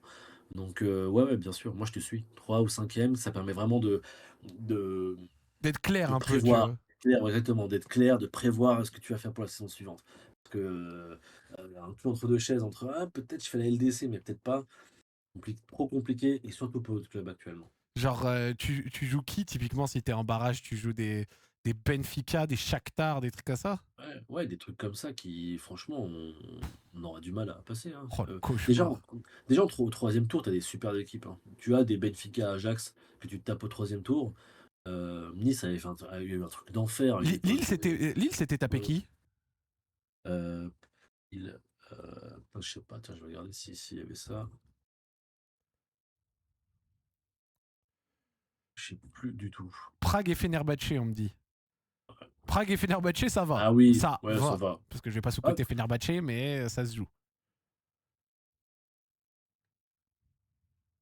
ça se tape, mais le problème, c'est que Toi-même, tu sais. Ouais, Gros, voilà. faut qu'on se le dise toi-même, tu sais. Moi, ça y est, Non, j'ai perdu ma confiance en ce club, frère. Vraiment, là, gros, les gars, on a fini premier d'Europa League, on s'est fait éliminer par le Celta Vigo. Les gars, on s'est fait éliminer par le Celta Vigo. Vous vous rendez compte? l'équipe en face. On s'est fait C'est qu'il y a éliminer par le putain de Celta Vigo, gros. encore tellement de seum, mais vraiment en face, il y avait R. Il y avait vraiment rien et on se retrouve à vas-y, merde. Avec un Hem, match retour absolument immonde, en plus tu reçois au retour, etc. Et tu... Non, gros, vraiment. Là, actuellement, il faut qu'on retourne à l'humilité et fermer un peu nos petites gueules de merde, pardon de le dire comme ça. Mais même Fenerbahçe et compagnie, là, ouais, chut, il faut qu'on rebatte des équipes sérieuses pour qu'on puisse se repermettre d'ouvrir nos gueules, parce que là, on est vraiment devenus des petites merdes, tu vois. Genre, hey, on est sorti contre Vigo, frère, laisse mais tomber, quoi. d'ailleurs, si je peux me permettre, c'est peut-être l'une des rares critiques que je ferai aujourd'hui à la gé à ceux qui gèrent le club. C'est, quand tu as vu la série de victoires, je vais pas dire qu'il y avait une certaine arrogance, dans le club et cetera, mais il y avait quand même une certaine légèreté Ouais, en disant, «Ça va passer», tu vois? Et vas-y, on est les meilleurs, on est trop forts, là, vous avez vu ce qu'on a fait? On a bien géré, hein. Et je l'ai senti un petit peu, je me suis dit: «Ah, nous supporters, on peut, pas de problème, on est là pour ça». Heu, Pas au club, tu vois? ouais, ouais, Pas ouais, ouais. c'est la seule critique que je Mais, ferais depuis le mais, début de saison. mais côté supporter, il y avait une arrogance terrible, hein. Moi, je faisais mes Aussi. débriefs et genre, je disais souvent qu'une mauvaise série allait sûrement finir par arriver et que ça servait aussi à ça de construire notre avance. Les mecs, il y en a, ils me disaient que j'étais défaitiste parce que je disais pas qu'on jouait le titre, hein. Et je parle du titre de Ouais. Ligue 1. Et je suis sérieux. Genre, je suis sérieux que dans le chat, ils étaient comme des ouf. Mais tu sais qu'en plus, je vais le dire, franchement, je vais parler français, hein. Même si on est sorti. Je jure que le Celta, il puait sa mère maintenant. Parce que je vois des. Ouais, le Celta, c'est vraiment intéressant cette année. Par contre, oui, ok, ils sont pas si mal classés que ça en Liga, etc. Au match aller, ils sont nullissimes. On est bien meilleurs qu'eux. On fait 1-1 alors qu'on a passé des moments à 11 contre 10. C'est la honte. Mais sinon, en termes de genre niveau de jeu, ils étaient pourris. Et au match retour, ils font un meilleur début de match que nous, parce que franchement, on rentre dedans comme de la merde, et puis on se prend un rouge très vite, qu'on aurait presque dû Mmh. prendre encore plus tôt à cause de Nico qui fait n'importe quoi. Et après, derrière, à 11 contre 10, là, par contre, ils nous ont vraiment montré comment tu joues à 11 contre 10, tu vois. Et encore, je mettrais quand même aussi une responsabilité sur Fonseca, parce que le changement défensif à la mi-temps avec Tessman nous nique, alors que la fin de première mi-temps à 11 contre 10, on n'était pas si mal que ça, tu vois. La légendaire lecture du jeu de Fonseca. Je ce coach Moi, je est l'ai dit, excellent frère. par moment, mais Paolo Fonseca, faut qu'il se mette une règle interne. Je sais pas ce que vous en pensez, le chat. Mais Paolo Fonseca, faut qu'il se mette une règle interne où, à partir du 14 février chaque année, voilà, à partir du 14 février chaque année, il se dit, ok, toutes mes réflexions pendant les matchs, genre, genre, toutes mes réflexions pendant les matchs, je fais exactement l'inverse. Je fais ah oui, exactement l'inverse. Je fais exactement l'inverse, c'est-à-dire que je ne m'écoute profondément pas, genre, voilà, comme ça. ouais, c'est un peu comme, quand tu suis la politique, tu sais, tu connais rien, mais tu prends une personne, bon, c'est une personne en particulier là, puis tu penses exactement l'inverse et tu sais que tu dans le vrai. C'est un peu pareil, Fonseca, il pourrait miser contre lui, sur les choix défensifs, les remplacements parfois de certains joueurs, c'est pas ce qu'il faut faire. Et en fait, ce qui est peut-être un peu frustrant parfois chez Fonseca, c'est que on est 14 000 autour à se dire en même temps: «Mais c'est pas ça qu'il faut faire là». Bon, pourquoi toi qui es compétent, tu le fais? Parce que j'ai du mal parfois avec certains choix et notamment le choix défensif. Alors qu'en vrai, il y avait pas besoin de sortir un attaquant, on pouvait rester dans ce cadre-là, ça les gênait déjà. Non, l'entrée de Tessman, elle est Hem, tellement genre assassine. bah Ouais, je oui, sais qu'il a ouais, expliqué, je sais pas quoi, mes frères. Moi, je regarde que, pour le coup, je vais être très résultat orienté, mais quand tu vois la réalité de ce que ça a fait sur le terrain, c'est difficile Tessman, d'aller hein. dans son sens, malgré la belle explication. Lennart Tessman, hein, ouais, ça c'est, un joueur, excellentissime. Heu, faut garder d'être méchant. Mais blague à part, c'est vrai que la lecture du jeu de Fonseca est quelque chose qui a coûté, régulièrement, peut-être pas des points, mais en tout cas des circonstances de jeu qui nous ont été défavorables par la suite, où on a subi, où on savait pas comment jouer, comment se repositionner et je crois que c'est un vrai défaut, chez lui qu'il faut gommer avec, parfois, aussi une vision trop défensive. Pour lui, la meilleure défense, c'est la défense Ça l'est pas tout le temps, en fait. Surtout quand tu un mec qui aime bien presser. Je comprends pas comment tu te dis, «Moi, j'aime bien presser, mais là, on va faire un bloc défensif bas pour défendre». C'est très antinomique, je trouve. Dommage pour Fonseca parce qu'il a vraiment, autre chose à gommer pour être un excellent coach. Aïe, aïe, aïe. Putain. T'imagines si Pierre Sage. Tu sais que Pierre Sage, le match du titre, dernière journée, il vient chez nous et c'est un match du titre pour lui. Non, mais no way, on le laisse gagner chez nous, par contre. J'aime beaucoup Pierre Sage, mais Bon, moi, écoute-moi bien, non. j'ai un truc à te dire. Si la dernière journée, c'est un match qui peut donner le titre à Lens, et nous, on n'a plus grand-chose à jouer, mais j'espère qu'on envoie la W, gros. Genre, j'espère qu'on envoie l'équipe W. Genre, ce serait la première fois que j'irai au Groupama Stadium pour supporter une équipe adverse, gros. Bon. Bon, je force le trait, évidemment, je rigole. Mais ce serait trop beau pour Lens de réussir à le faire cette année, tu vois. Ce serait trop beau, frère. Oui, oui, c'est vrai. Si on Après, n'a avec rien à jouer, gros, SLM. Ah, je suis sérieux, Non, gros. mais bien sûr, après, tu sais, c'est toujours un peu vexant qu'une équipe vienne gagner chez toi le titre, tu vois? Mais pourquoi pas? Si c'est pour, l'ôter au PSG, allez, avec plaisir, on le fera. Mais Quelqu'un a dit je chante les corons, tu m'as régalé. Bon. Groupama. Et pour terminer, genre sur ces trucs là de transfert fantôme, de 60 millions Igor Jesus, etc. Wesh, on doit des tales dans tous les sens. C'est quoi cette merde? Moi, je vais répondre sur ce que je comprends parce que Ouais, sur ce que malheureusement, tu comprends. j'ai pas tous les documents en main. Donc, à une époque, ce qu'a fait John Textor pour créer de l'argent, ce qui est quelque chose d'assez extraordinaire, c'est qu'il a fait ce qu'ils appellent les transferts fantômes. En fait, il a transféré les droits économiques d'un club à l'autre. Ouais, les fameux droits Heu, économiques. exactement. Ce qui est marrant, c'est que comme, c'est 2 clubs différents, quand bien même sont dans le même groupe, bah, ça crée une créance dans un club et une dette dans l'autre Ouais. et du coup, bah, la créance, tu peux la céder et la vendre à un tiers qui te donne du cash. Donc tu crées de rien du tout, tu crées de l'argent. C'est ce qu'a fait Textor et je trouve que c'est, prodigieux c'est prodigieux. Je vais m'arrêter là parce que j'allais dire une bêtise, le but, c'est on reste dans le cadre de l'injure et de la diffamation. Heu Ce qui est bien, c'est et que c'est les moves que les personnes honnêtes font, quoi. Ouais, ouais, ouais, exactement et enfin, en tout cas, c'est pas du tout artificiel, c'est pas du tout, osé de faire ça et bon, bah, il y a eu un petit imbroglio, au début de l'été parce que juste avant la DNCG, on s'est rendu compte et on savait pas que les droits économiques avaient été transférés de Botafogo à l'OL et certains disaient que les ils ont été rebasculés de l'OL à Botafogo. Et d'autres disaient que oui, Textor a dit: «Mais non, c'est faux, enfin, en fait si, puis non» et l'équipe avait dit, aussi, «Non mais Textor il dit n'importe quoi» et ça je sais pas, j'ai pas eu le fin mot de l'histoire, mais en gros à la fin tu as une créance joueur de 120 millions dans le club parce que, voilà ça a été, simplement, créé artificiellement. Moi, si il y a une seule chose à retenir, enfin peut-être 2 choses. La première, c'est que si les créances et dettes restent dans le groupe, forcément, ça va être une discussion, par l'administrateur de Bitco, qui va consolider tout ça et de faire ce qu'on appelle des net off, des set off, donc rembourser, ce qui est dû et compenser, les créances entre elles.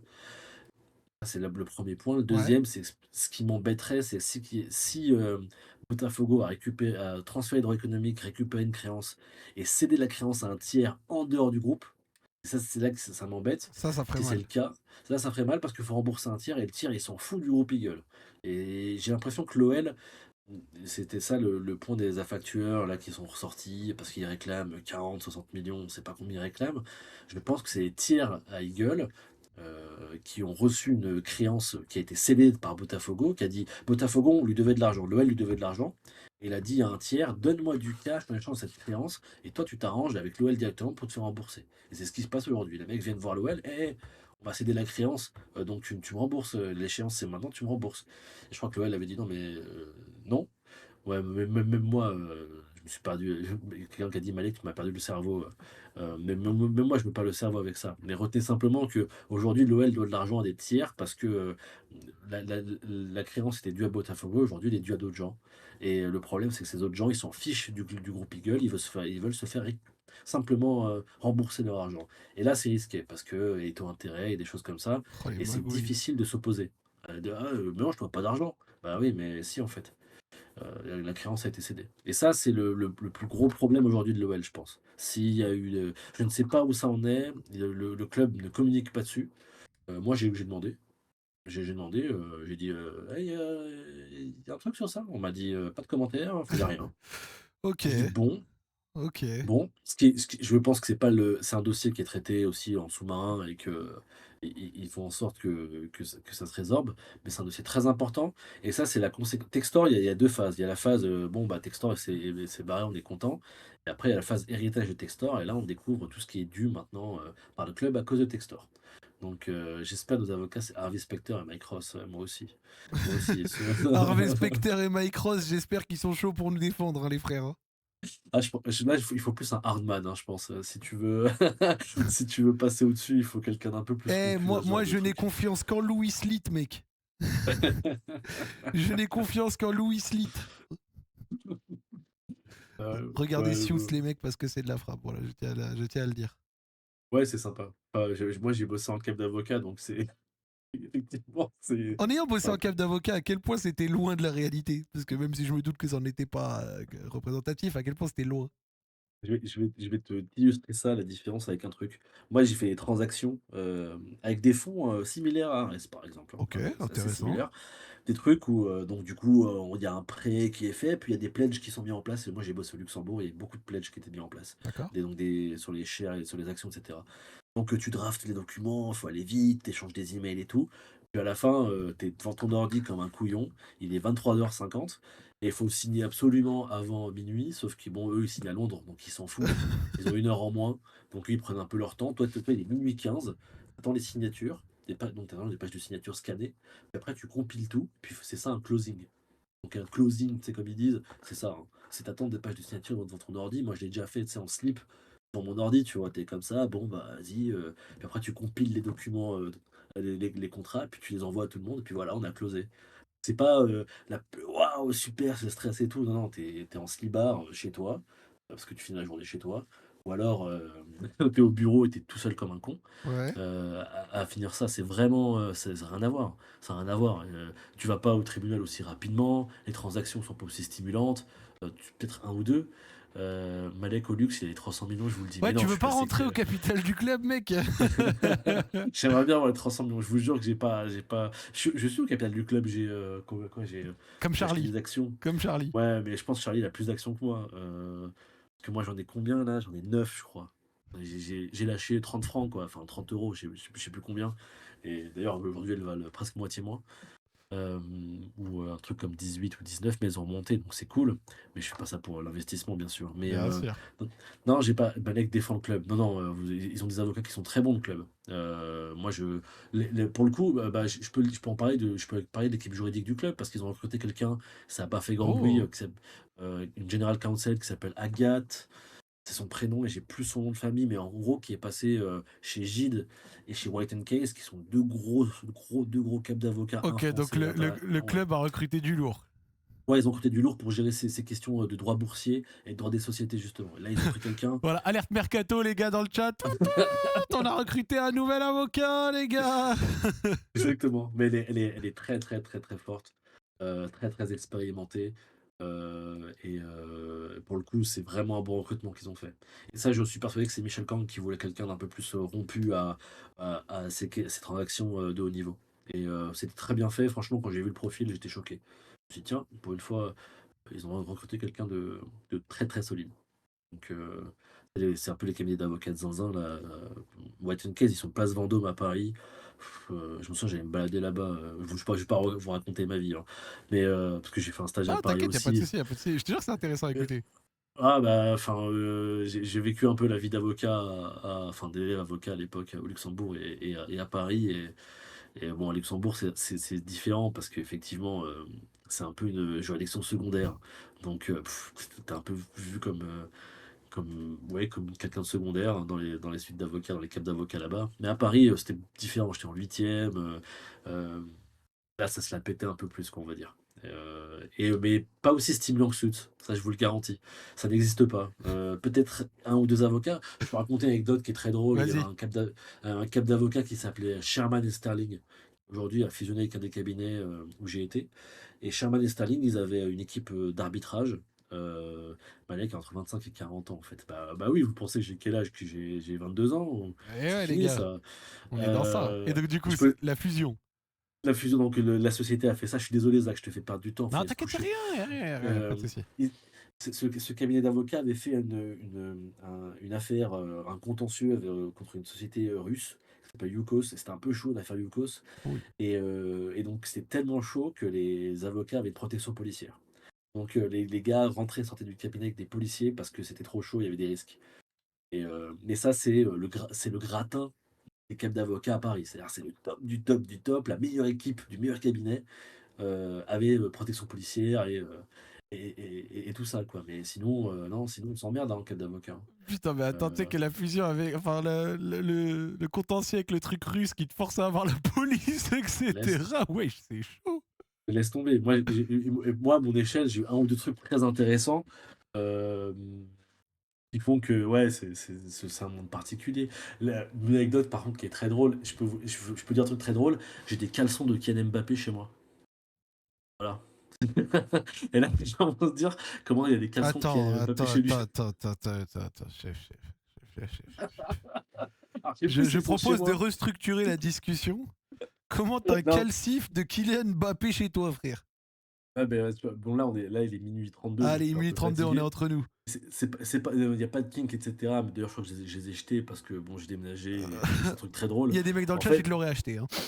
c'est pour moi, en fait, mon premier réflexe, c'était putain, je peux faire de l'oseille avec ça ou pas? Euh, Parce qu'évidemment, ça m'intéresse pas, hein. En fait, j'étais dans un cab et le cab avait un client qui louait un appartement à Kylian Mbappé. Et donc, les mecs sont allés, le cab d'avocat où j'étais, ils sont allés faire l'état des lieux de sortie. Il Et il y restait du. avait. Il restait.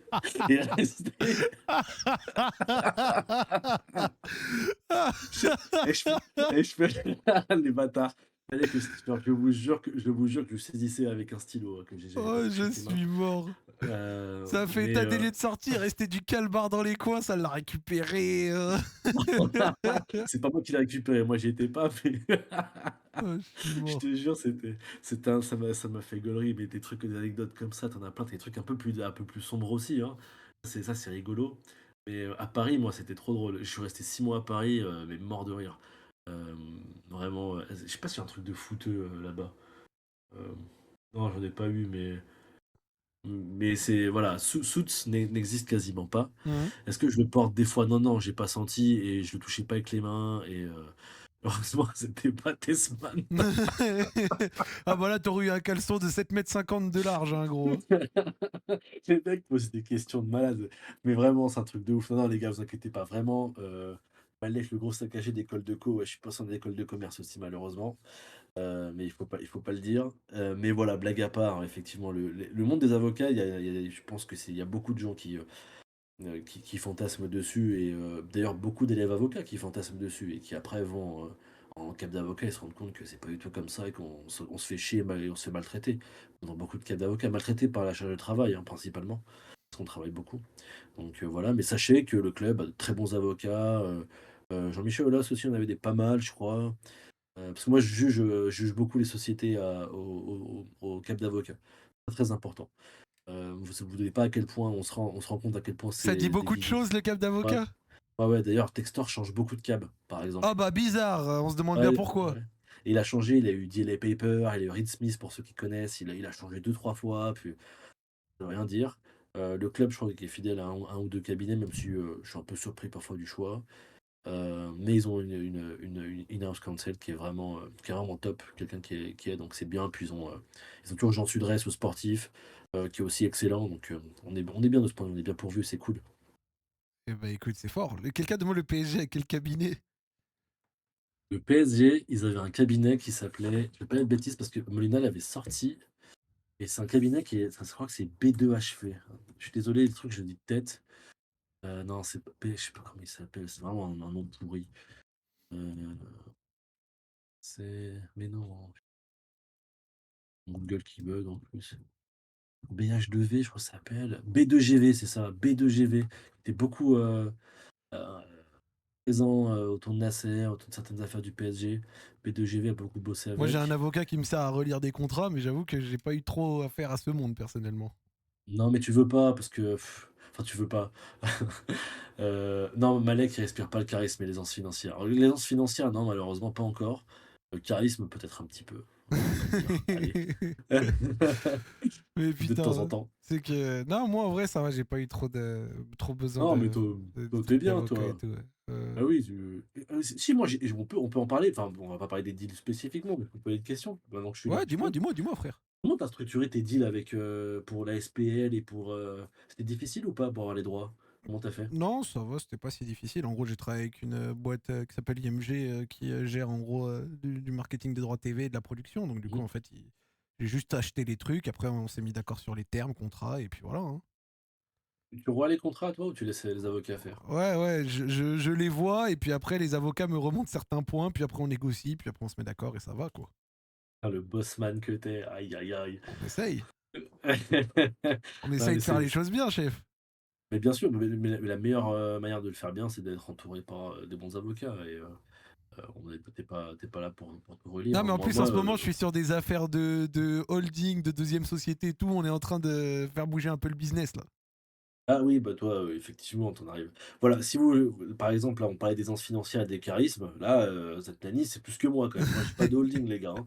Je suis pas en train de réfléchir à des holding avec un régime société mère-fille et je ne sais quoi, Ah, là. mais tranquille, c'est juste que voilà, on commence à, tu vois, à faire bouger un peu les Ça roule. choses, etc. Donc Attends, on. attends, c'est vrai que là, il balèque, là, il Allah, balèque. Allah يبارك, ça fait plaisir, ça. Puis voilà, Non, mais non, on fait un peu les choses, quoi, tu vois, c'est normal. C'est normal. il y en a un qui a dit Zatnani, Bitco. Les gars, je lance une Bitco, les gars. Par Zach exemple, Nani Bitco, les gars. les trucs Bitco et tout, c'est des trucs très répandus et tout. Et c'est marrant parce que ça arrive dans le foot. Parce que moi, j'ai bossé sur des structures comme ça. Et quand j'ai vu ça arriver, en fait, c'était mon premier signal que ça puait. J'avais jamais Euh, entendu parler de ce truc, moi.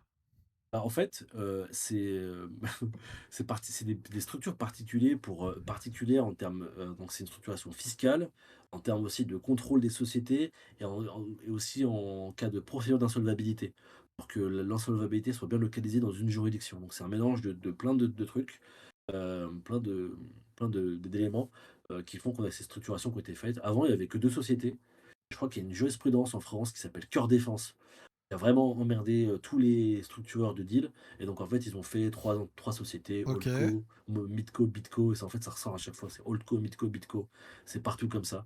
Et quand j'ai vu que c'était ça pour l'OL, et moi, j'ai entendu le nom d'Ares, j'ai fait oh là là, mais Oh comment, là pourquoi? là là là. Ouais, Textor avait dit, mais c'est mon argent et tout. Non, non, frère. Si c'est Ares qui est là, c'est Tu te pas ton rappelles argent. quand au tout début de son rachat, il disait le but c'est de faire descendre la dette, il n'y a pas de Ouais. l'LBO, machin, du mensonge de A à Z. Il y a pas de LBO alors que tu vas sur Companies House, hop, il y a les pledge agreement sur les actions. Donc, s'il y a les nantissements sur les actions, bah en fait, oui, il y a un LBO. Mais le mec s'est foutu de la gueule du monde. Et tout le monde a posé les deux mains, tu vois. C'est ah ouais, super, il est trop fort, le gars, il nous entube. Mais c'était évident, c'était évident. Et moi, ça me fait rire parce que parfois, on me dit ah, Malek, c'est trop bien, tu sais déchiffrer ça. Mais il y a 14 000 gars qui savent déchiffrer ça. C'est juste que moi, je suis le seul connard qui prend du temps sur ça et qui aime l'OL. Donc on mélange les deux, mais il y a plein de mecs qui font ça, et effectivement, il y a eu beaucoup de. C'est technique parfois, et parfois pas tant que ça. Et John Textor était surtout un bon communicant, je pense. Putain, mes Euh, chefs, tu sais qu'à la longue, on va faire un dossier CNC pour pouvoir avoir des financements au milieu de nos discussions, là, gros, hein. On va commencer à lancer les émissions plateau et compagnie, hein. Je te le dis, moi. Non, mais... mais tu sais C'est un que. peu le mais tu sujet sais- du moment, etc. Gros, on va faire ça bien. Tu sais que déjà, j'en rigole, mais après, si tu veux en faire partie, ça peut être marrant. Mais quand les comment ça s'appelle les rapports des NCG des clubs vont sortir, j'ai prévu une émission finance, hein, genre en Ah, plateau. c'est. T'avais prévu un invité, non? Ouais, ouais, Tu l'avais dit ou pas? j'ai prévu avec le bon vieux David Glusman. Mais on Excellent. est jamais trois, c'est très bien aussi, hein. Les gars, on va vous faire un live où on va décortiquer tout ça, ça va être de la frappe, hein, moi je vous le dis, hein. D'ailleurs, j'en profite parce que moi, je me suis toujours défini comme un trou de balle de Twitter. C'est-à-dire que j'avais un vieux compte pourri. Je peux vous garantir que pendant longtemps, j'avais 200 abonnés et pas plus. Après, ça a pété à cause de l'OL, donc je me suis toujours vraiment trou de balle. Mais Fort. par contre, cette aventure m'a permis de parler à 14 000 personnes ultra intéressantes, Trop bien, dont Zach Nani trop bien. et David Glusman. David David Glusman, Guzman, c'est un bavon. Ah les ouais. gars, écoutez-moi, David Glusman, quand je lui ai dit il faut qu'on fasse une émission en plateau pour décortiquer les comptes des clubs quand les rapports des LCG vont sortir, au lieu de le faire en slip dans ma chambre, on va le faire un peu plus proprement. Vous savez ce qu'il m'a dit, les gars? Il m'a dit Zach, je suis chaud, quand les comptes y sortent, tu me laisses 2-3 jours, je les analyse tous et je te sors un chiffre par club. Donc comme ça, on se passe les rapports et on fait la lumière sur un chiffre par club. Et Mais vraiment, quand j'ai entendu ça, j'ai... Mais les gars dans le chat, genre, quand j'ai entendu ça, j'ai fait, mais attends, mais pète sa mère. C'est exactement ce qu'il faut qu'on fasse, incroyable. mais c'est Donc c'est voilà. un gars qui a un achat de boulot aussi. C'est-à-dire que moi, il m'a déjà appelé, par exemple, pour préparer une petite émission RMC sur l'OL ou des choses comme ça. Que sur l'OL, hein, il n'a pas besoin de moi sur le reste, hein, du tout. Bien sûr. Mais le niveau de détail qu'il voulait appréhender, alors que c'est pas un dossier qu'il suit au quotidien, c'était franchement impressionnant. Et c'est un mec qui a une conscience professionnelle de malade mental. Franchement, David Glusman, c'est Et très c'est, très haut et niveau. c'est David Glusman, pas Glucksmann, parce que contrairement à Glucksmann, David Glusman, il est compétent. Bon gars Malek, il y a ma femme qui m'appelle, je te laisse. Tu es là qu'on parlait de Slibar Je dirais qu'on a parlé de Slibar de Mbappé. Et, ce matin. et moi, je reprends sans doute les lives dans le week-end, etc. Donc on se refait un truc, c'était dispo dans le week-end avec grand plaisir, le chef. Avec plaisir, de toute façon, ma femme aussi. En plus, je suis sûr qu'elle a entendu évoquer les Slibar d'Mbappé. Et Elle ben va me dire, voilà. mais t'es ouf, quoi. Et ben voilà. Juste, il y a Raphaël Trafico, il a mis Malek mérite vraiment de trouver un CDI, putain, mais les gars, Et j'en les ai un. gars. Mais c'est ça le pire. Et donc, je passe du temps après le taf et Et tout. oui, il est sous taf déjà, Charmaine. vous inquiétez pas, il est bien, il est bien. Si vous voulez, je vous expliquerai ce que je fais comme taf et tout. Un truc légal et tout. C'est cool. Bon, Il vous bref, Zach, expliquera tout. Un grand merci, va Malek. dormir. Merci à toi, merci de l'invitation, c'était un plaisir. Allez, passe une bonne nuit, chef, et à la prochaine. Bonne nuit, ciao. Merci.